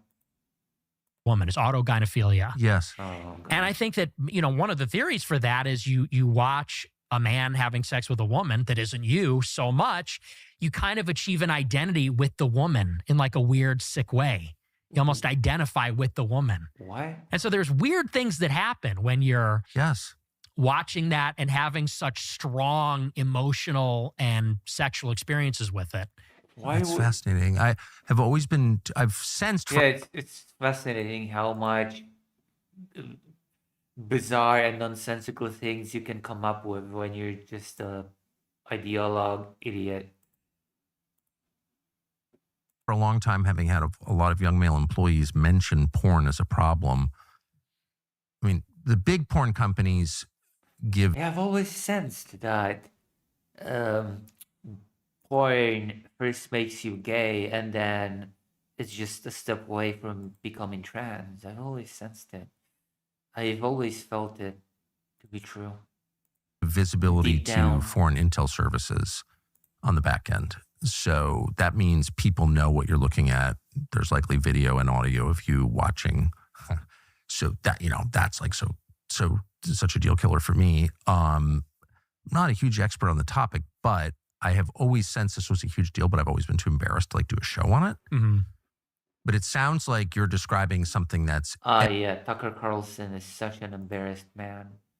Yeah, the Tucker Carlson is the most embarrassed man of all. everywhere, that affects everybody, and that is, do you think it's related to the huge decline in like actual sex and relationships and marriage, screwed up dating?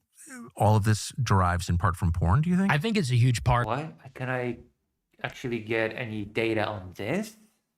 of it. It's a huge factor. And it's Is even it? on the other side too. It's become so destigmatized for women to actually participate in porn. People don't even recognize that OnlyFans is a whole Do separate. they also become lesbians and then trans from the porn? Is that what's happening? Wait. I'm waiting, Toaster Cleaner. I am so waiting. Also, press like on the stream. All of you, press like, please. Don't be cowards. Press like. Okay? Don't be cowards. Please. Category.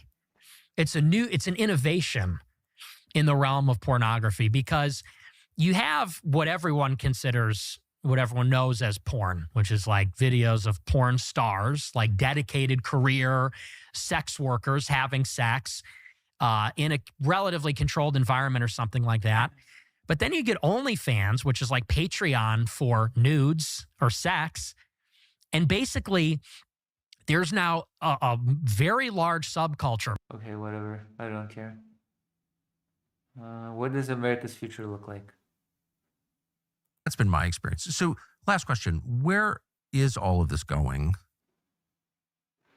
in this country? We're gonna listen in a second. First, I'm gonna read a comment. Toaster Cleaner says, so, foreign intelligence might be involved in production of porn and related content such. Actually, I think it's all a concentrated effort to create more gays and transes. I believe that wholeheartedly. I believe it. Like, Well, where are we in 5 years? Not anywhere good. I'm really concerned, and I'm We're not in one of hell. these doomsday sayers. There's a lot of people that Yeah. forever, but the sky's falling every day. But I really feel like the things that concern me the most, it's the assassination of Charlie Kirk. Seemed like we crossed a Rubicon there. I agree with that. Because he's just a conservative guy, relatively moderate, expressing his opinions. He's not the president. He's not a politician. Relatively moderate. I do not agree with that. I do not agree that Charlie Kirk was relatively moderate. And it wasn't just that he got shot. It was what happened afterward, which is that 100,000 liberals went on TikTok and celebrated. And that shows that. Where did you take that number from? How do you know that 100,000 liberals celebrated? How do you know that? Is there official data on that? On how many people celebrated the assassination? How can you integrate or harmonize with people that hate you that much? They see some, and I understand that liberals thought he was a jerk. Like maybe he was a little rude or something like that.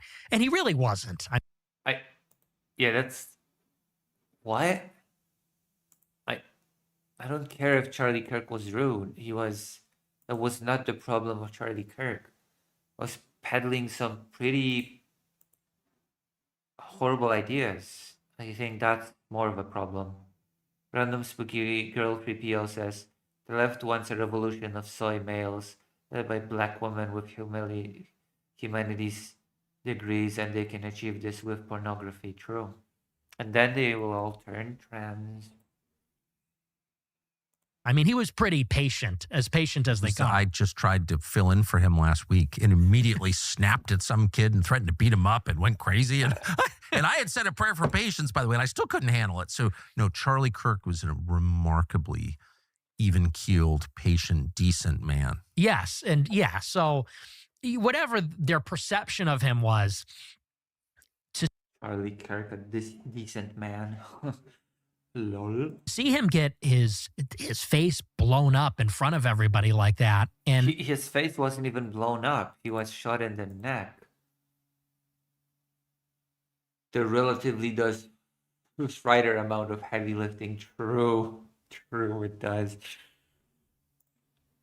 The first reaction of someone in the crowd who is present, some guy with a beard jumps up and celebrates.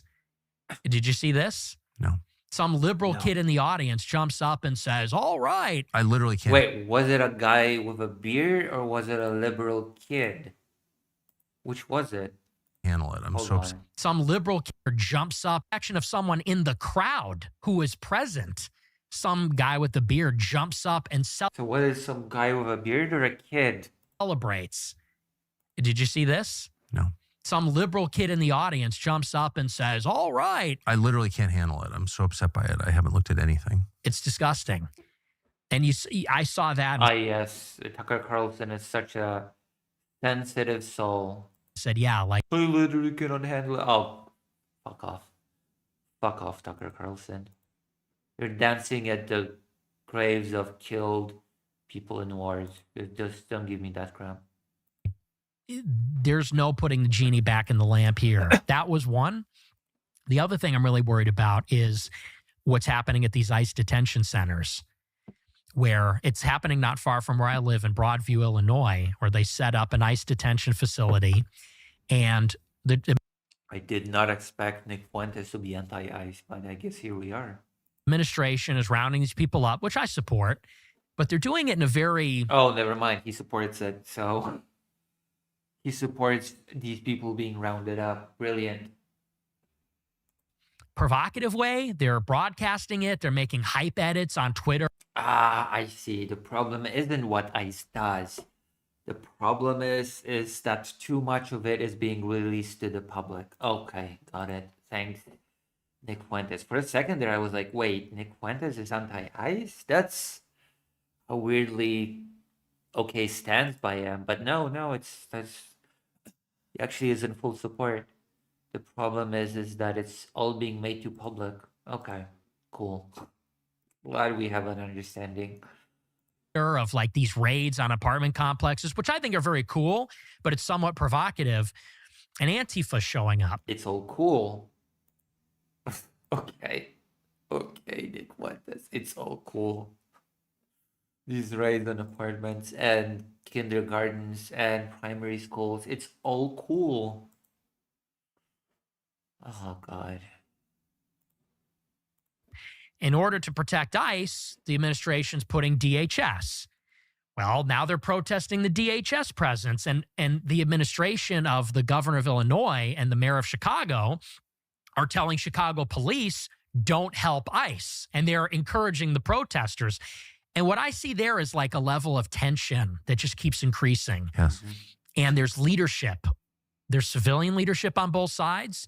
Like the governor and mayor, who are Democrats, won't back down versus a Republican president.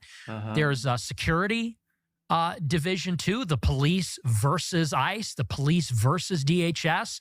There's a constitutional question about the federal supremacy, you know, and I see all the ingredients of like a low boil civil conflict, full-blown civil war. And I'm not that guy, but I see all the ingredients there for that to happen. So I'm deeply concerned about where that will go. I do see the ingredients as well. That's true. Tucker Carlson is such a bizarre interviewer, I swear to God. How would you handle it if you were in charge? I would just round people up and make them shut up, and I would just not publicize it. You're the president. What do you do about that? I think maybe this is controversial, but they have to crush the other side. They have to, because you can do... Of course, that's the recipe. One of two things. You cannot challenge the left and let them do their thing. Or... What is their thing? What is the left's thing? They just have to crush the opposition and establish a single party rule. You can utterly confront them and defeat them and remove hope from the equation. If you resist, you will be arrested. Like this is an insurrection. There's 10 million people here illegally. We're getting them out. You're rioting. You're going to jail too. Like it has to be crushed. Yeah, true. You have to just arrest or deport all of your political opposition, execute them, ideally, and just again, just establish a single party rule in the country. That's brilliant. That is exactly what the United States of America needs. But if you do be anything healthy. less than that, if you do in the middle, all you're doing is antagonizing That's and right. feeding the other side. And if they think there's a chance they can win, they will get bolder and stronger and they'll start to rally. And that's when it's sort of like people think it's close or like it's contentious. That's when it breathes. That's when oxygen is fed to this kind of fire. So Oh boy. if I were Trump, I would say screw 200 National Guard, like arrest the mayor of Chicago, like arrest the Yeah, just screw the rules, screw the rule of law, screw democracy. Let's just arrest anybody that we don't like. Let's arrest and maybe even execute all our political opposition. Thank you, Nick Fuentes. governor. Shut it down. Like, make it clear. Like Washington, you know, bring in the troops and say the federal government is supreme. The immigration law is the law of the land. If you're not on board with that, you're going to jail. If you Yeah, I'm attack sorry to tell you, but there's this whole thing about the independence of the individual state. Washington, D.C. is not a state as far as I know. It's just DC is a little bit of a different Guys. case, but I guess Nick Fuentes does not understand that. or box them in with your car, you're going to jail for a long time. Anything less than that, you might as well just not even bark up that tree at all. Nick Fuentes.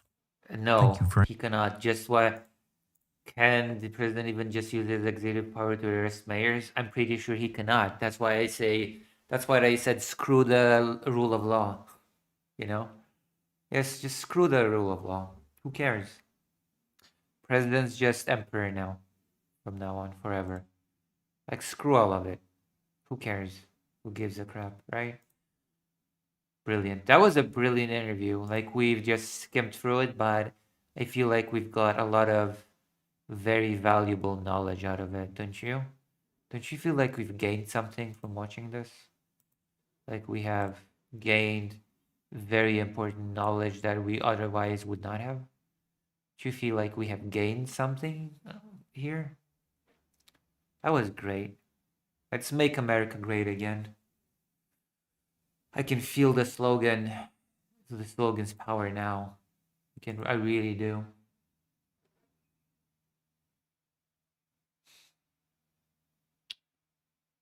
No one saw this coming, Yasmin Gold. Brilliant. My favorite political commentator. And already 79K views from 1 hour ago. That was the best interview I've seen in my entire life.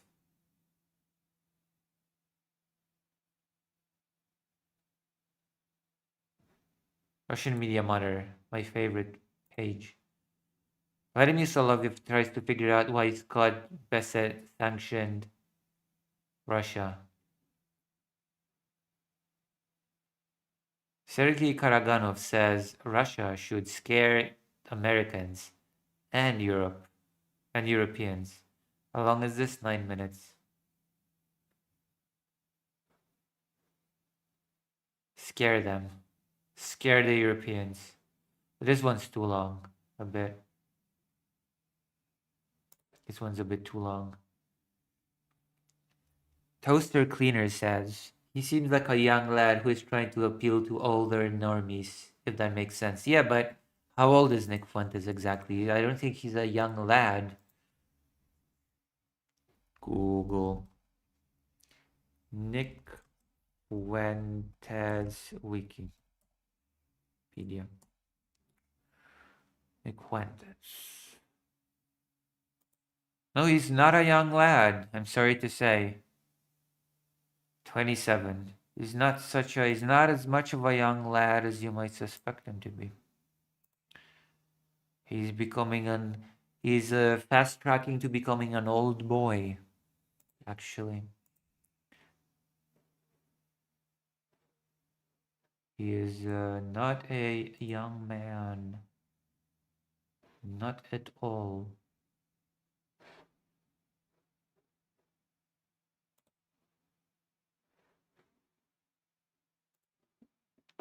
Let's some news.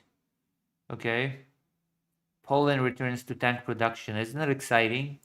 Have you not been waiting to learn about the tank production in Poland? Look at that. It's a Polish tank. It is evidenced by the fact that you have Polish flags all over. You have a Polish flag on the tank, white and red. Poland is set to resume tank production after more than a decade, following the signing of a landmark technology transfer agreement with South Korea's defense firm Hyundai Rotem. I wonder if Poland is gonna start fast track to producing tons of tanks, and you know what it's gonna do next? It's gonna send them to Ukraine to teach Russia a painful lesson in humility. That is exactly what is going to happen. Under the deal signed on Tuesday, Bumar a defense company based in Gliwice in southern Poland, will receive the necessary equipment and tools to launch a production line for the K2 tanks in their Polish version known as K2PL, along with accompanying vehicles. To support the project, Bumar the Polish armaments group, PGZ, a state-owned defense conglomerate, will receive 850 million zlotys, which is 201 euro. 201 million euro, not just 201 euro. So that's a big deal. We're gonna have Polish tanks. It's gonna be brilliant. We're gonna have a giant Polish tank fleet. Poland finally gets what it deserves. The plant in Gliwice, which is a place, is expected to become a central hub for the production of both wheeled and tracked armored vehicles, with modernized work scheduled for completion by the end of 2028. I'm going to show you on the map where that is. Okay? Mapa Polski Gliwice. I'm gonna show you. Here you go.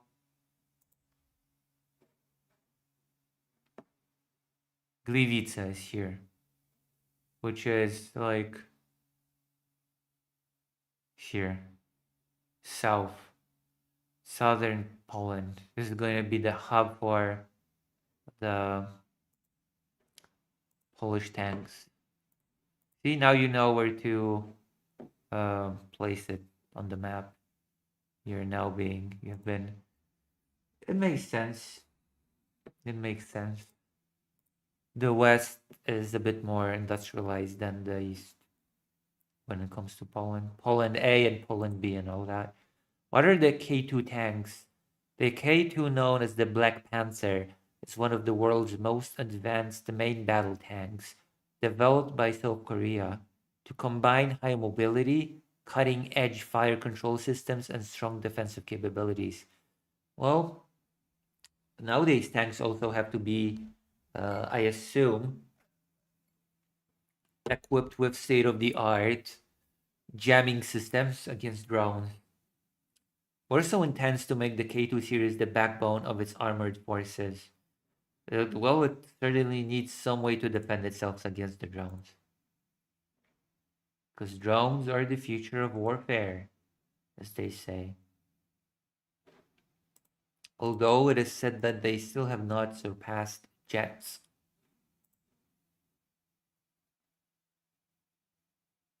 PGZ Vice President Arkadiusz Bąk describes Tuesday's agreement as a key step towards the Polonization of the K2 tank. Today, we are taking a key step towards the Polish adaptation of the K2 tank. From this agreement, the K2PL will truly become Polish. A truly Polish tank. Oh, the nationalist within me is staring. I feel so happy. A truly Polish tank. Isn't that exciting? Does that not excite you? And there's about the thing about the growing cooperation between Koreans. What does that mean? I'm not sure if it means anything. Like, it's great that Poland wants to build up its fleet. It's great that Poland is building up military capacity, but right now, none of it really matters. Because there's only one country in this part of Europe that is at war right now, and it is Ukraine. It is Ukraine that needs more tanks, more drones, more jets, more artillery, more everything. Not Poland. Poland is not in desperate need of weapons because why? Because it has a country that is between them and their greatest enemy, Russia. And there is not a chance that Russia will attack Poland right now because again, it is at war with Ukraine, so it's just not happening. So as great as it is that Poland is rearming, although the whole rearmament of Europe is proving to be a much bigger problem than anticipated by all the parties involved, and there are a series of reasons for that. The country that needs weapons the most right now is definitely not Poland. See, I'm being very gruesome.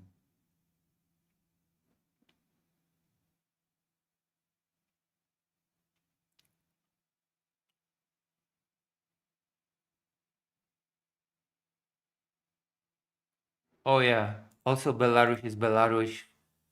Belarus is being Belarus, basically a puppet state of Russia, and therefore, because Russia is having fuel problems, it is up to Belarus to pick up the slack and just export all that it has to Russia, because Russia is having more and more economic troubles.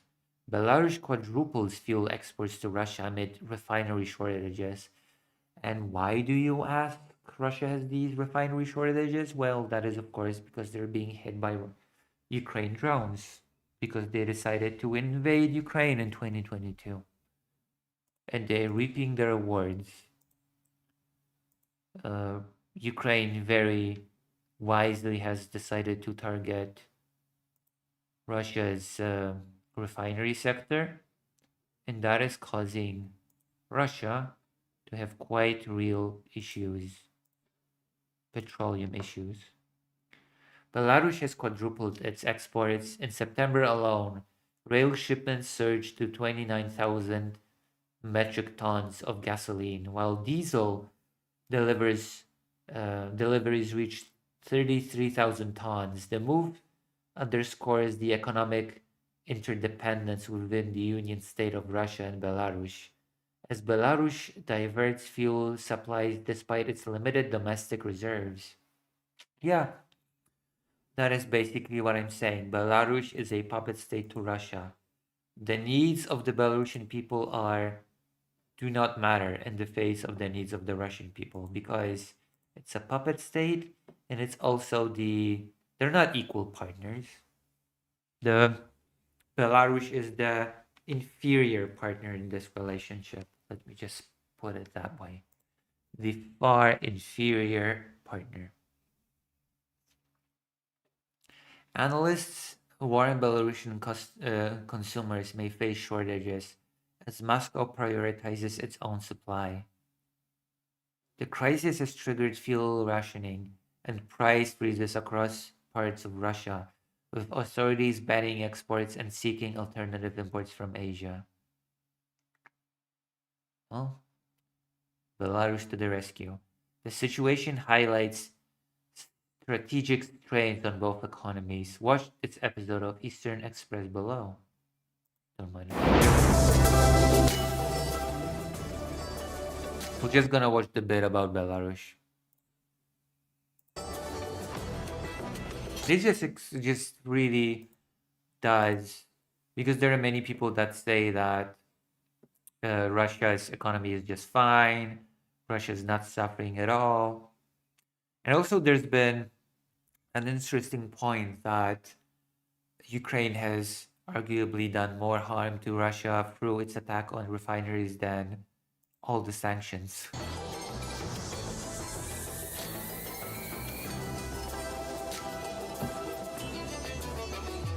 A very good move on Ukraine to attack the heart of the financing of Ukraine's war machine. Hello and welcome to TVP World. I'm Diana Skaya. But it is also true that the sanctions make it much more difficult for Russia to repair those refineries. It is very true that if the specialists did not leave, if the necessary specialized parts were easier to obtain for Russia, then it also would have been easier for it to bounce back from those refineries being damaged. Welcome aboard the Eastern Express.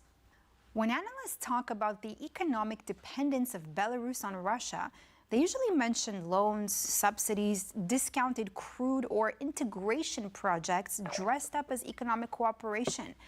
But there's no better snapshot of the real relationship than what is happening right now with gasoline.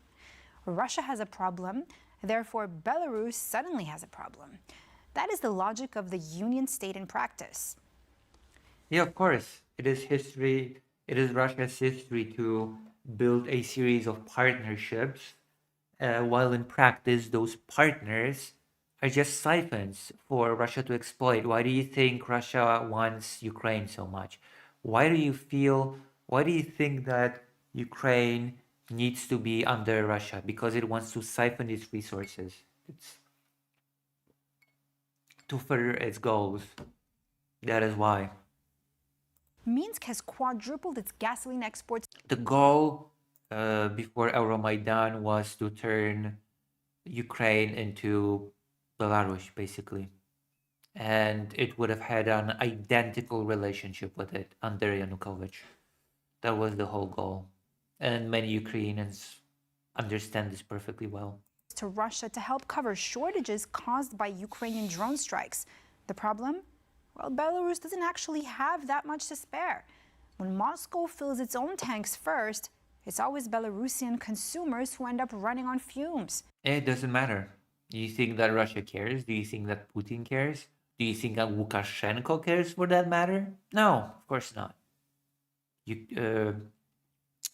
Belarus is a complete puppet state.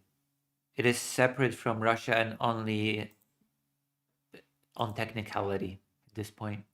So without further ado, let's take a look at our latest report to find out more. Belarus has once again come to the Kremlin's rescue. This time, not with political loyalty, but with gasoline. As Ukraine's drone attacks cripple Russian refineries, Minsk oil exports have quietly become Moscow's emergency fuel line. Yeah. In just the first 20 days of October, sales of Belarusian gasoline on the St. Petersburg exchange skyrocketed more than threefold year over year. Kommersant reports that the peak came on October 15th, when 5.7 thousand tons were sold in a single day. The surge helped stabilize Russia's volatile wholesale market. Yeah, but it also helps destabilize the market in Belarus. But again, Russia does not care, and the leader of Belarus itself does not care about such things. It is insignificant. Nobody cares. Where sales has plunged to a 2-year low in September. But behind this temporary relief lies a deeper problem. Moscow refining sector remains severely damaged, with repairs dragging on and shortages still reported in several regions. For Belarus, the lifeline to its... And that is actually the result of sanctions. The fact that Russia is not being able to repair it quicker. That is actually the direct result of sanctions being imposed on Russia. Oh, Glitchmaster, thank you for a tier 3 subscription. Thank you so much, Glitchmaster. Hello. Welcome to the stream. It's been such a long while since I've seen you here. Thank you so much. Thank you. Thank you very much. Thank you, thank you, thank you.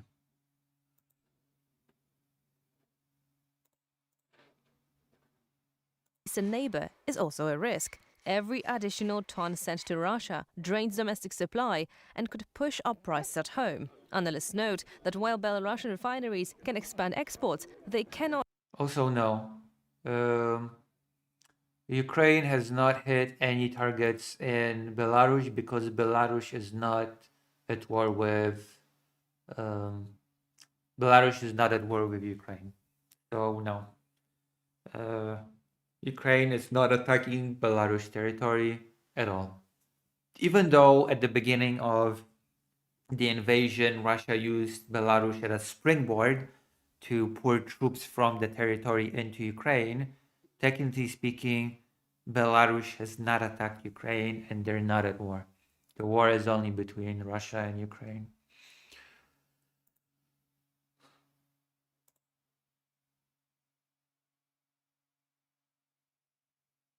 Glad you're streaming. Thank you very much. I'm glad to be streaming. Also, I'm in Ukraine, and you might have noticed that I dragged the microphone that I use in Poland, so my sound, my audio quality is much better than usually because I'm not using the laptop microphone. I'm still trying to, because I want to leave this microphone in Poland. I want to bring in a different one. I'm still gathering for that one. But yes, that's the situation. Hello, Glitchmaster. How have you been? I hope you've been well. All right, let's continue this topic. This is an interesting one. The whole Belarus gas. Replace Russia's lost capacity. Even running flat out, their production remains limited. Lou Lvovsky from the Baroque think tank sums up the paradox in one sharp metaphor. If we go too far and send too much gasoline to Russia, it may turn out like with potatoes. After potatoes disappear, gasoline will too. Belarus may be helping Russia avert an immediate fuel crisis, but is doing so at the cost of its own reserves and possibly its own stability. Of course, that is a no-brainer. A short-term game that could, in time, leave both countries running on fumes. In the energy game between allies, even friendship burns at a price. Now let's zone in on the... Yeah, it's that is the situation, and Ukraine was supposed to have an identical role. That was supposed to be the role of Ukraine as well. All right, let's look at some more news.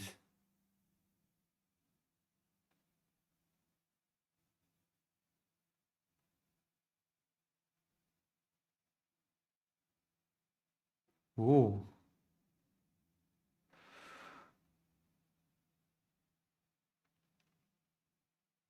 I'm gonna be right back. I am going to be right back, okay? And then we continue. Thank you all for being here as always. I'm gonna be right back. The toilet beckons.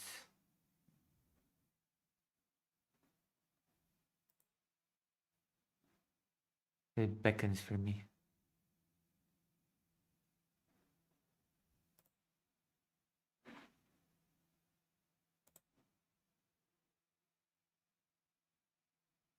I'm gonna be right back. I'm gonna be right with you.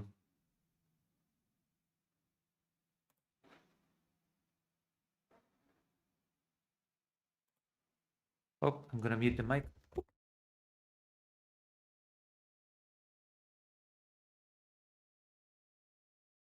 Oop.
ouch, ouch. I'm back. Thank you. Ow.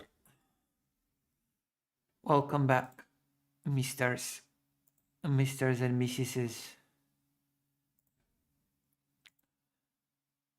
and non-binary people as well. All right, let's look at one more thing, and then I think we can finish for tonight. This has been a very lovely stream, I think. What do you think? Yay. This is nice, but it's short news.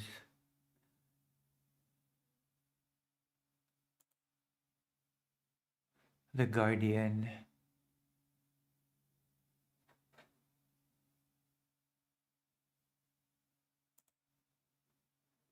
Times of India.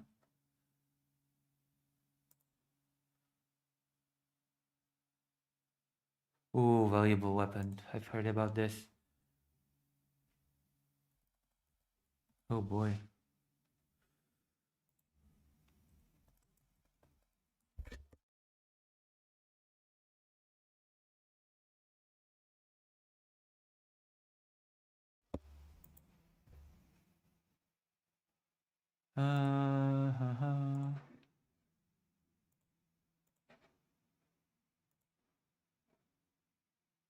Later. Let's see if there's something new in the LGBT world. Oh my gosh.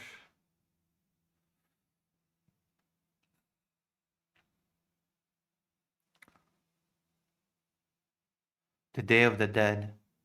Actually, in Poland, you celebrate the Day of the Dead, which is interesting. That Mexico also has the Day of the Dead. Let's see how the ceasefire is doing. Oh. Well, what do you know? This is old news, isn't it? Oh, no, wait. No, it's not. It's from yesterday. Well, what do you know? Well, what do you know? The Israeli army launched a barrage of attacks in Gaza on Tuesday as tensions with Hamas grew, 2 weeks into a fragile ceasefire, and the militant group responded by saying it would delay handing over the body of a hostage. At least 7 Palestinians were killed, health officials said on Tuesday. The flare-up of violence presented one of the biggest tests so far for the truth and had international mediators scrambling to prevent it from collapsing. Yeah, I mean, I'm not sure if I'm very positive about this. I'm not sure if I have faith that this will last, but US Vice President J.D. Vance attempted to play down the fighting, saying he'd expected skirmishes to quickly die down. The order from Prime Minister Benjamin Netanyahu to launch powerful strikes came after an Israeli official said its forces were fired upon in southern Gaza and after Hamas handed over body parts on Monday that Israel said were the partial remains of a hostage recovered earlier in the war. Netanyahu called the return of these body parts a clear violation of the ceasefire agreement, which requires Hamas to return the remaining hostages in Gaza as soon as possible. Israeli officials also accused Hamas of staging the discovery of these remains on Monday, sharing a 14-minute edited video captured by a military drone in Gaza. Well, there you go. Fragile ceasefire holds so far despite the tests. But for how long? For how long? Israel accuses Hamas of staging discovery. We'll see. We'll see if the ceasefire will last. We'll see if it's just. I mean, Trump boldly claims that he has resolved how many conflicts at this point?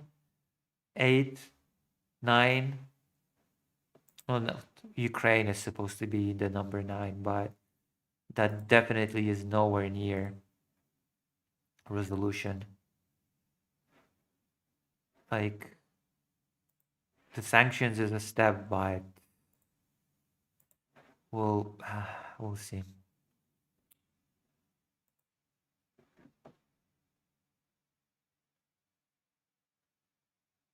Ukraine's long-range strikes cut Russia's oil refining capacity by 20%. I thought it was more, actually. I thought it was more than 20%.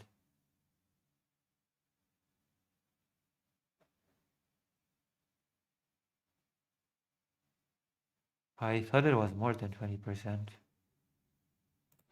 That was my assumption.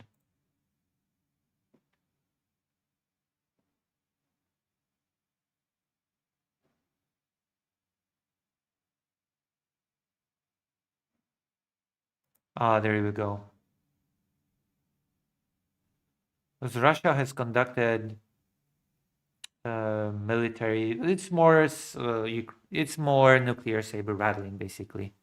Nuclear-powered missile tests.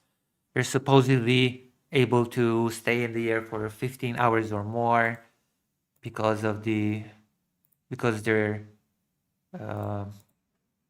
nuclear powered. Russia's test of a nuclear powered missile that it claims can be stopped by air defenses reflects Moscow's determination to look out for its security interests. A Kremlin official said Monday, it's just saber rattling.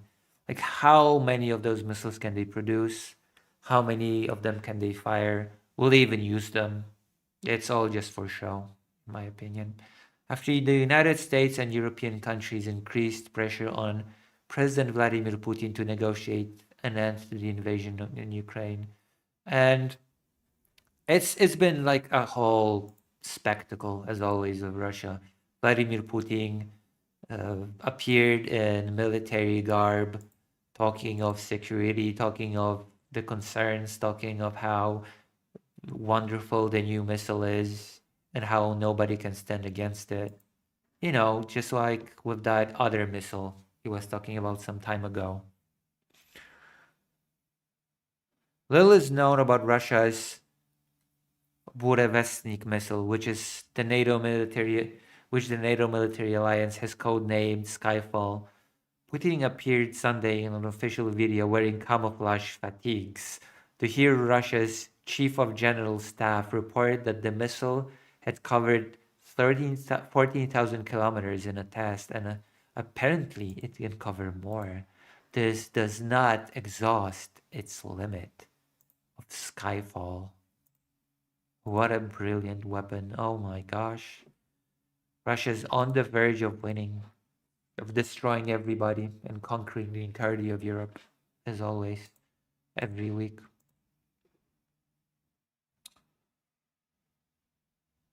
US President Donald Trump said Putin should focus on making a peace deal, not testing missiles.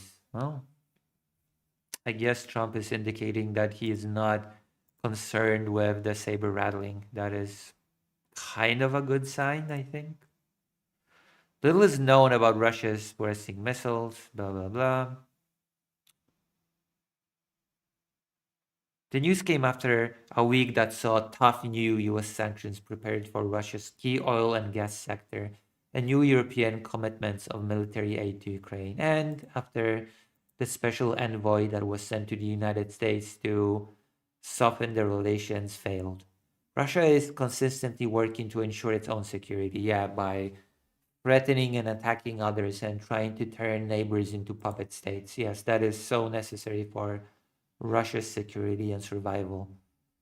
It's basically why Belarus is in such a good situation right now.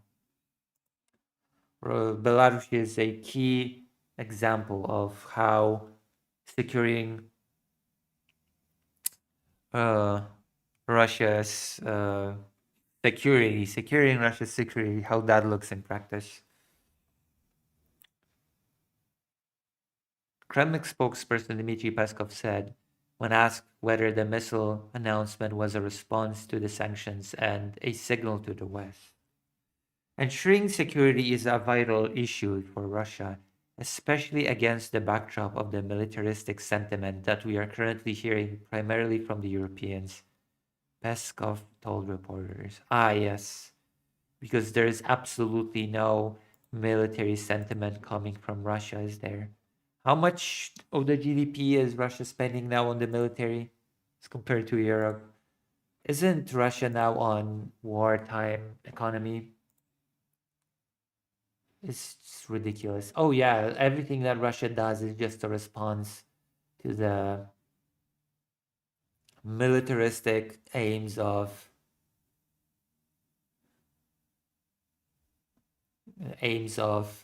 Europe, you see. Yeah, definitely. That is definitely what is happening. It's all about uh,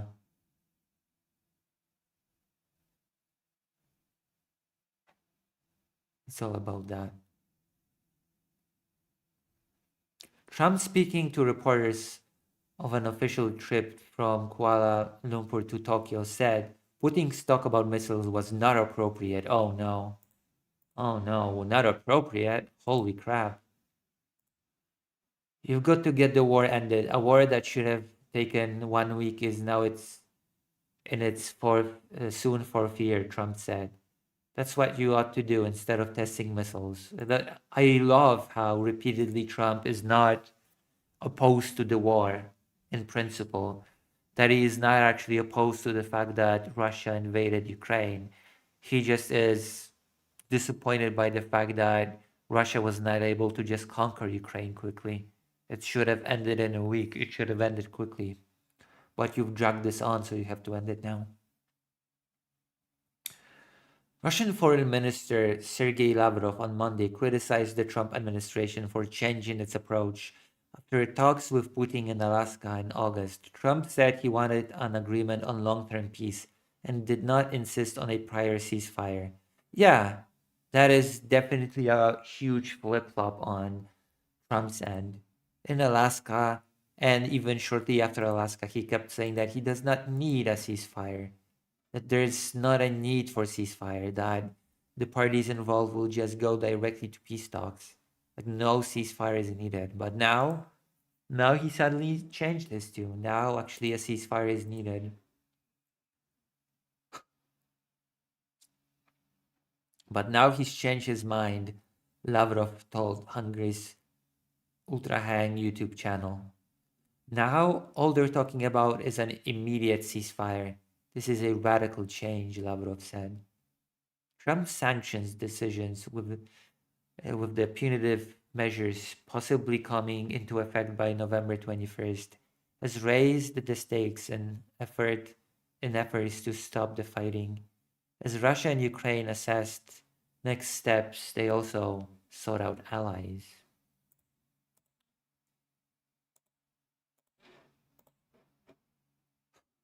Lavrov was hosting his North Korean counterpart, Choi Sung-hui, for talks in Moscow.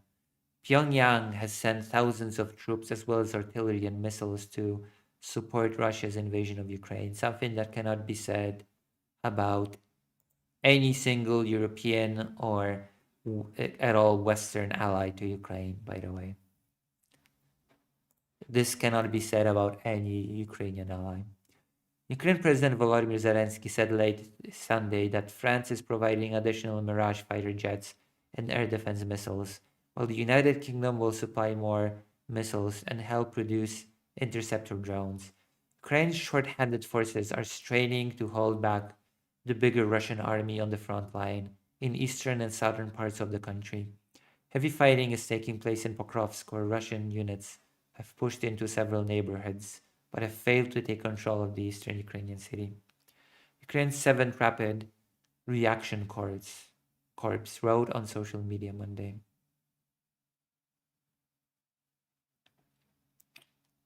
Yes. Here you go. That's the news. Russia is just doing its nuclear-powered missile tests because it wants peace so much. It's all for the sake of peace. You see? No. It's gonna be the same thing as with Oreshnik. Putin has been talking so much about the Oreshnik, how it cannot be intercepted, how it's the most powerful missile ever, how it's gonna be a game changer. And what happened to the Oreshnik? Nothing. And it's basically gonna be the same thing with this missile. It's gonna be the exact same thing with this missile. What is it nicknamed by the Americans? Skyfall. It's gonna be the same with the Skyfall missile. Like they're not gonna be able to manufacture a lot of it. They're gonna use it sporadically just for effect, and that's gonna be it. That's gonna be the end of it. Okay. I guess we streamed for 4 hours. That's a lot of streaming. Which means that right now I will raid you into somebody and you'll have a happy time. Maybe one day that somebody will return the favor and raid me. Who knows?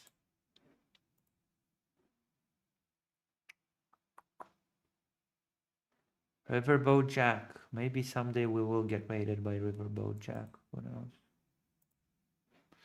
All right. I'll see you all probably tomorrow or something. Bye-bye. Bye-bye.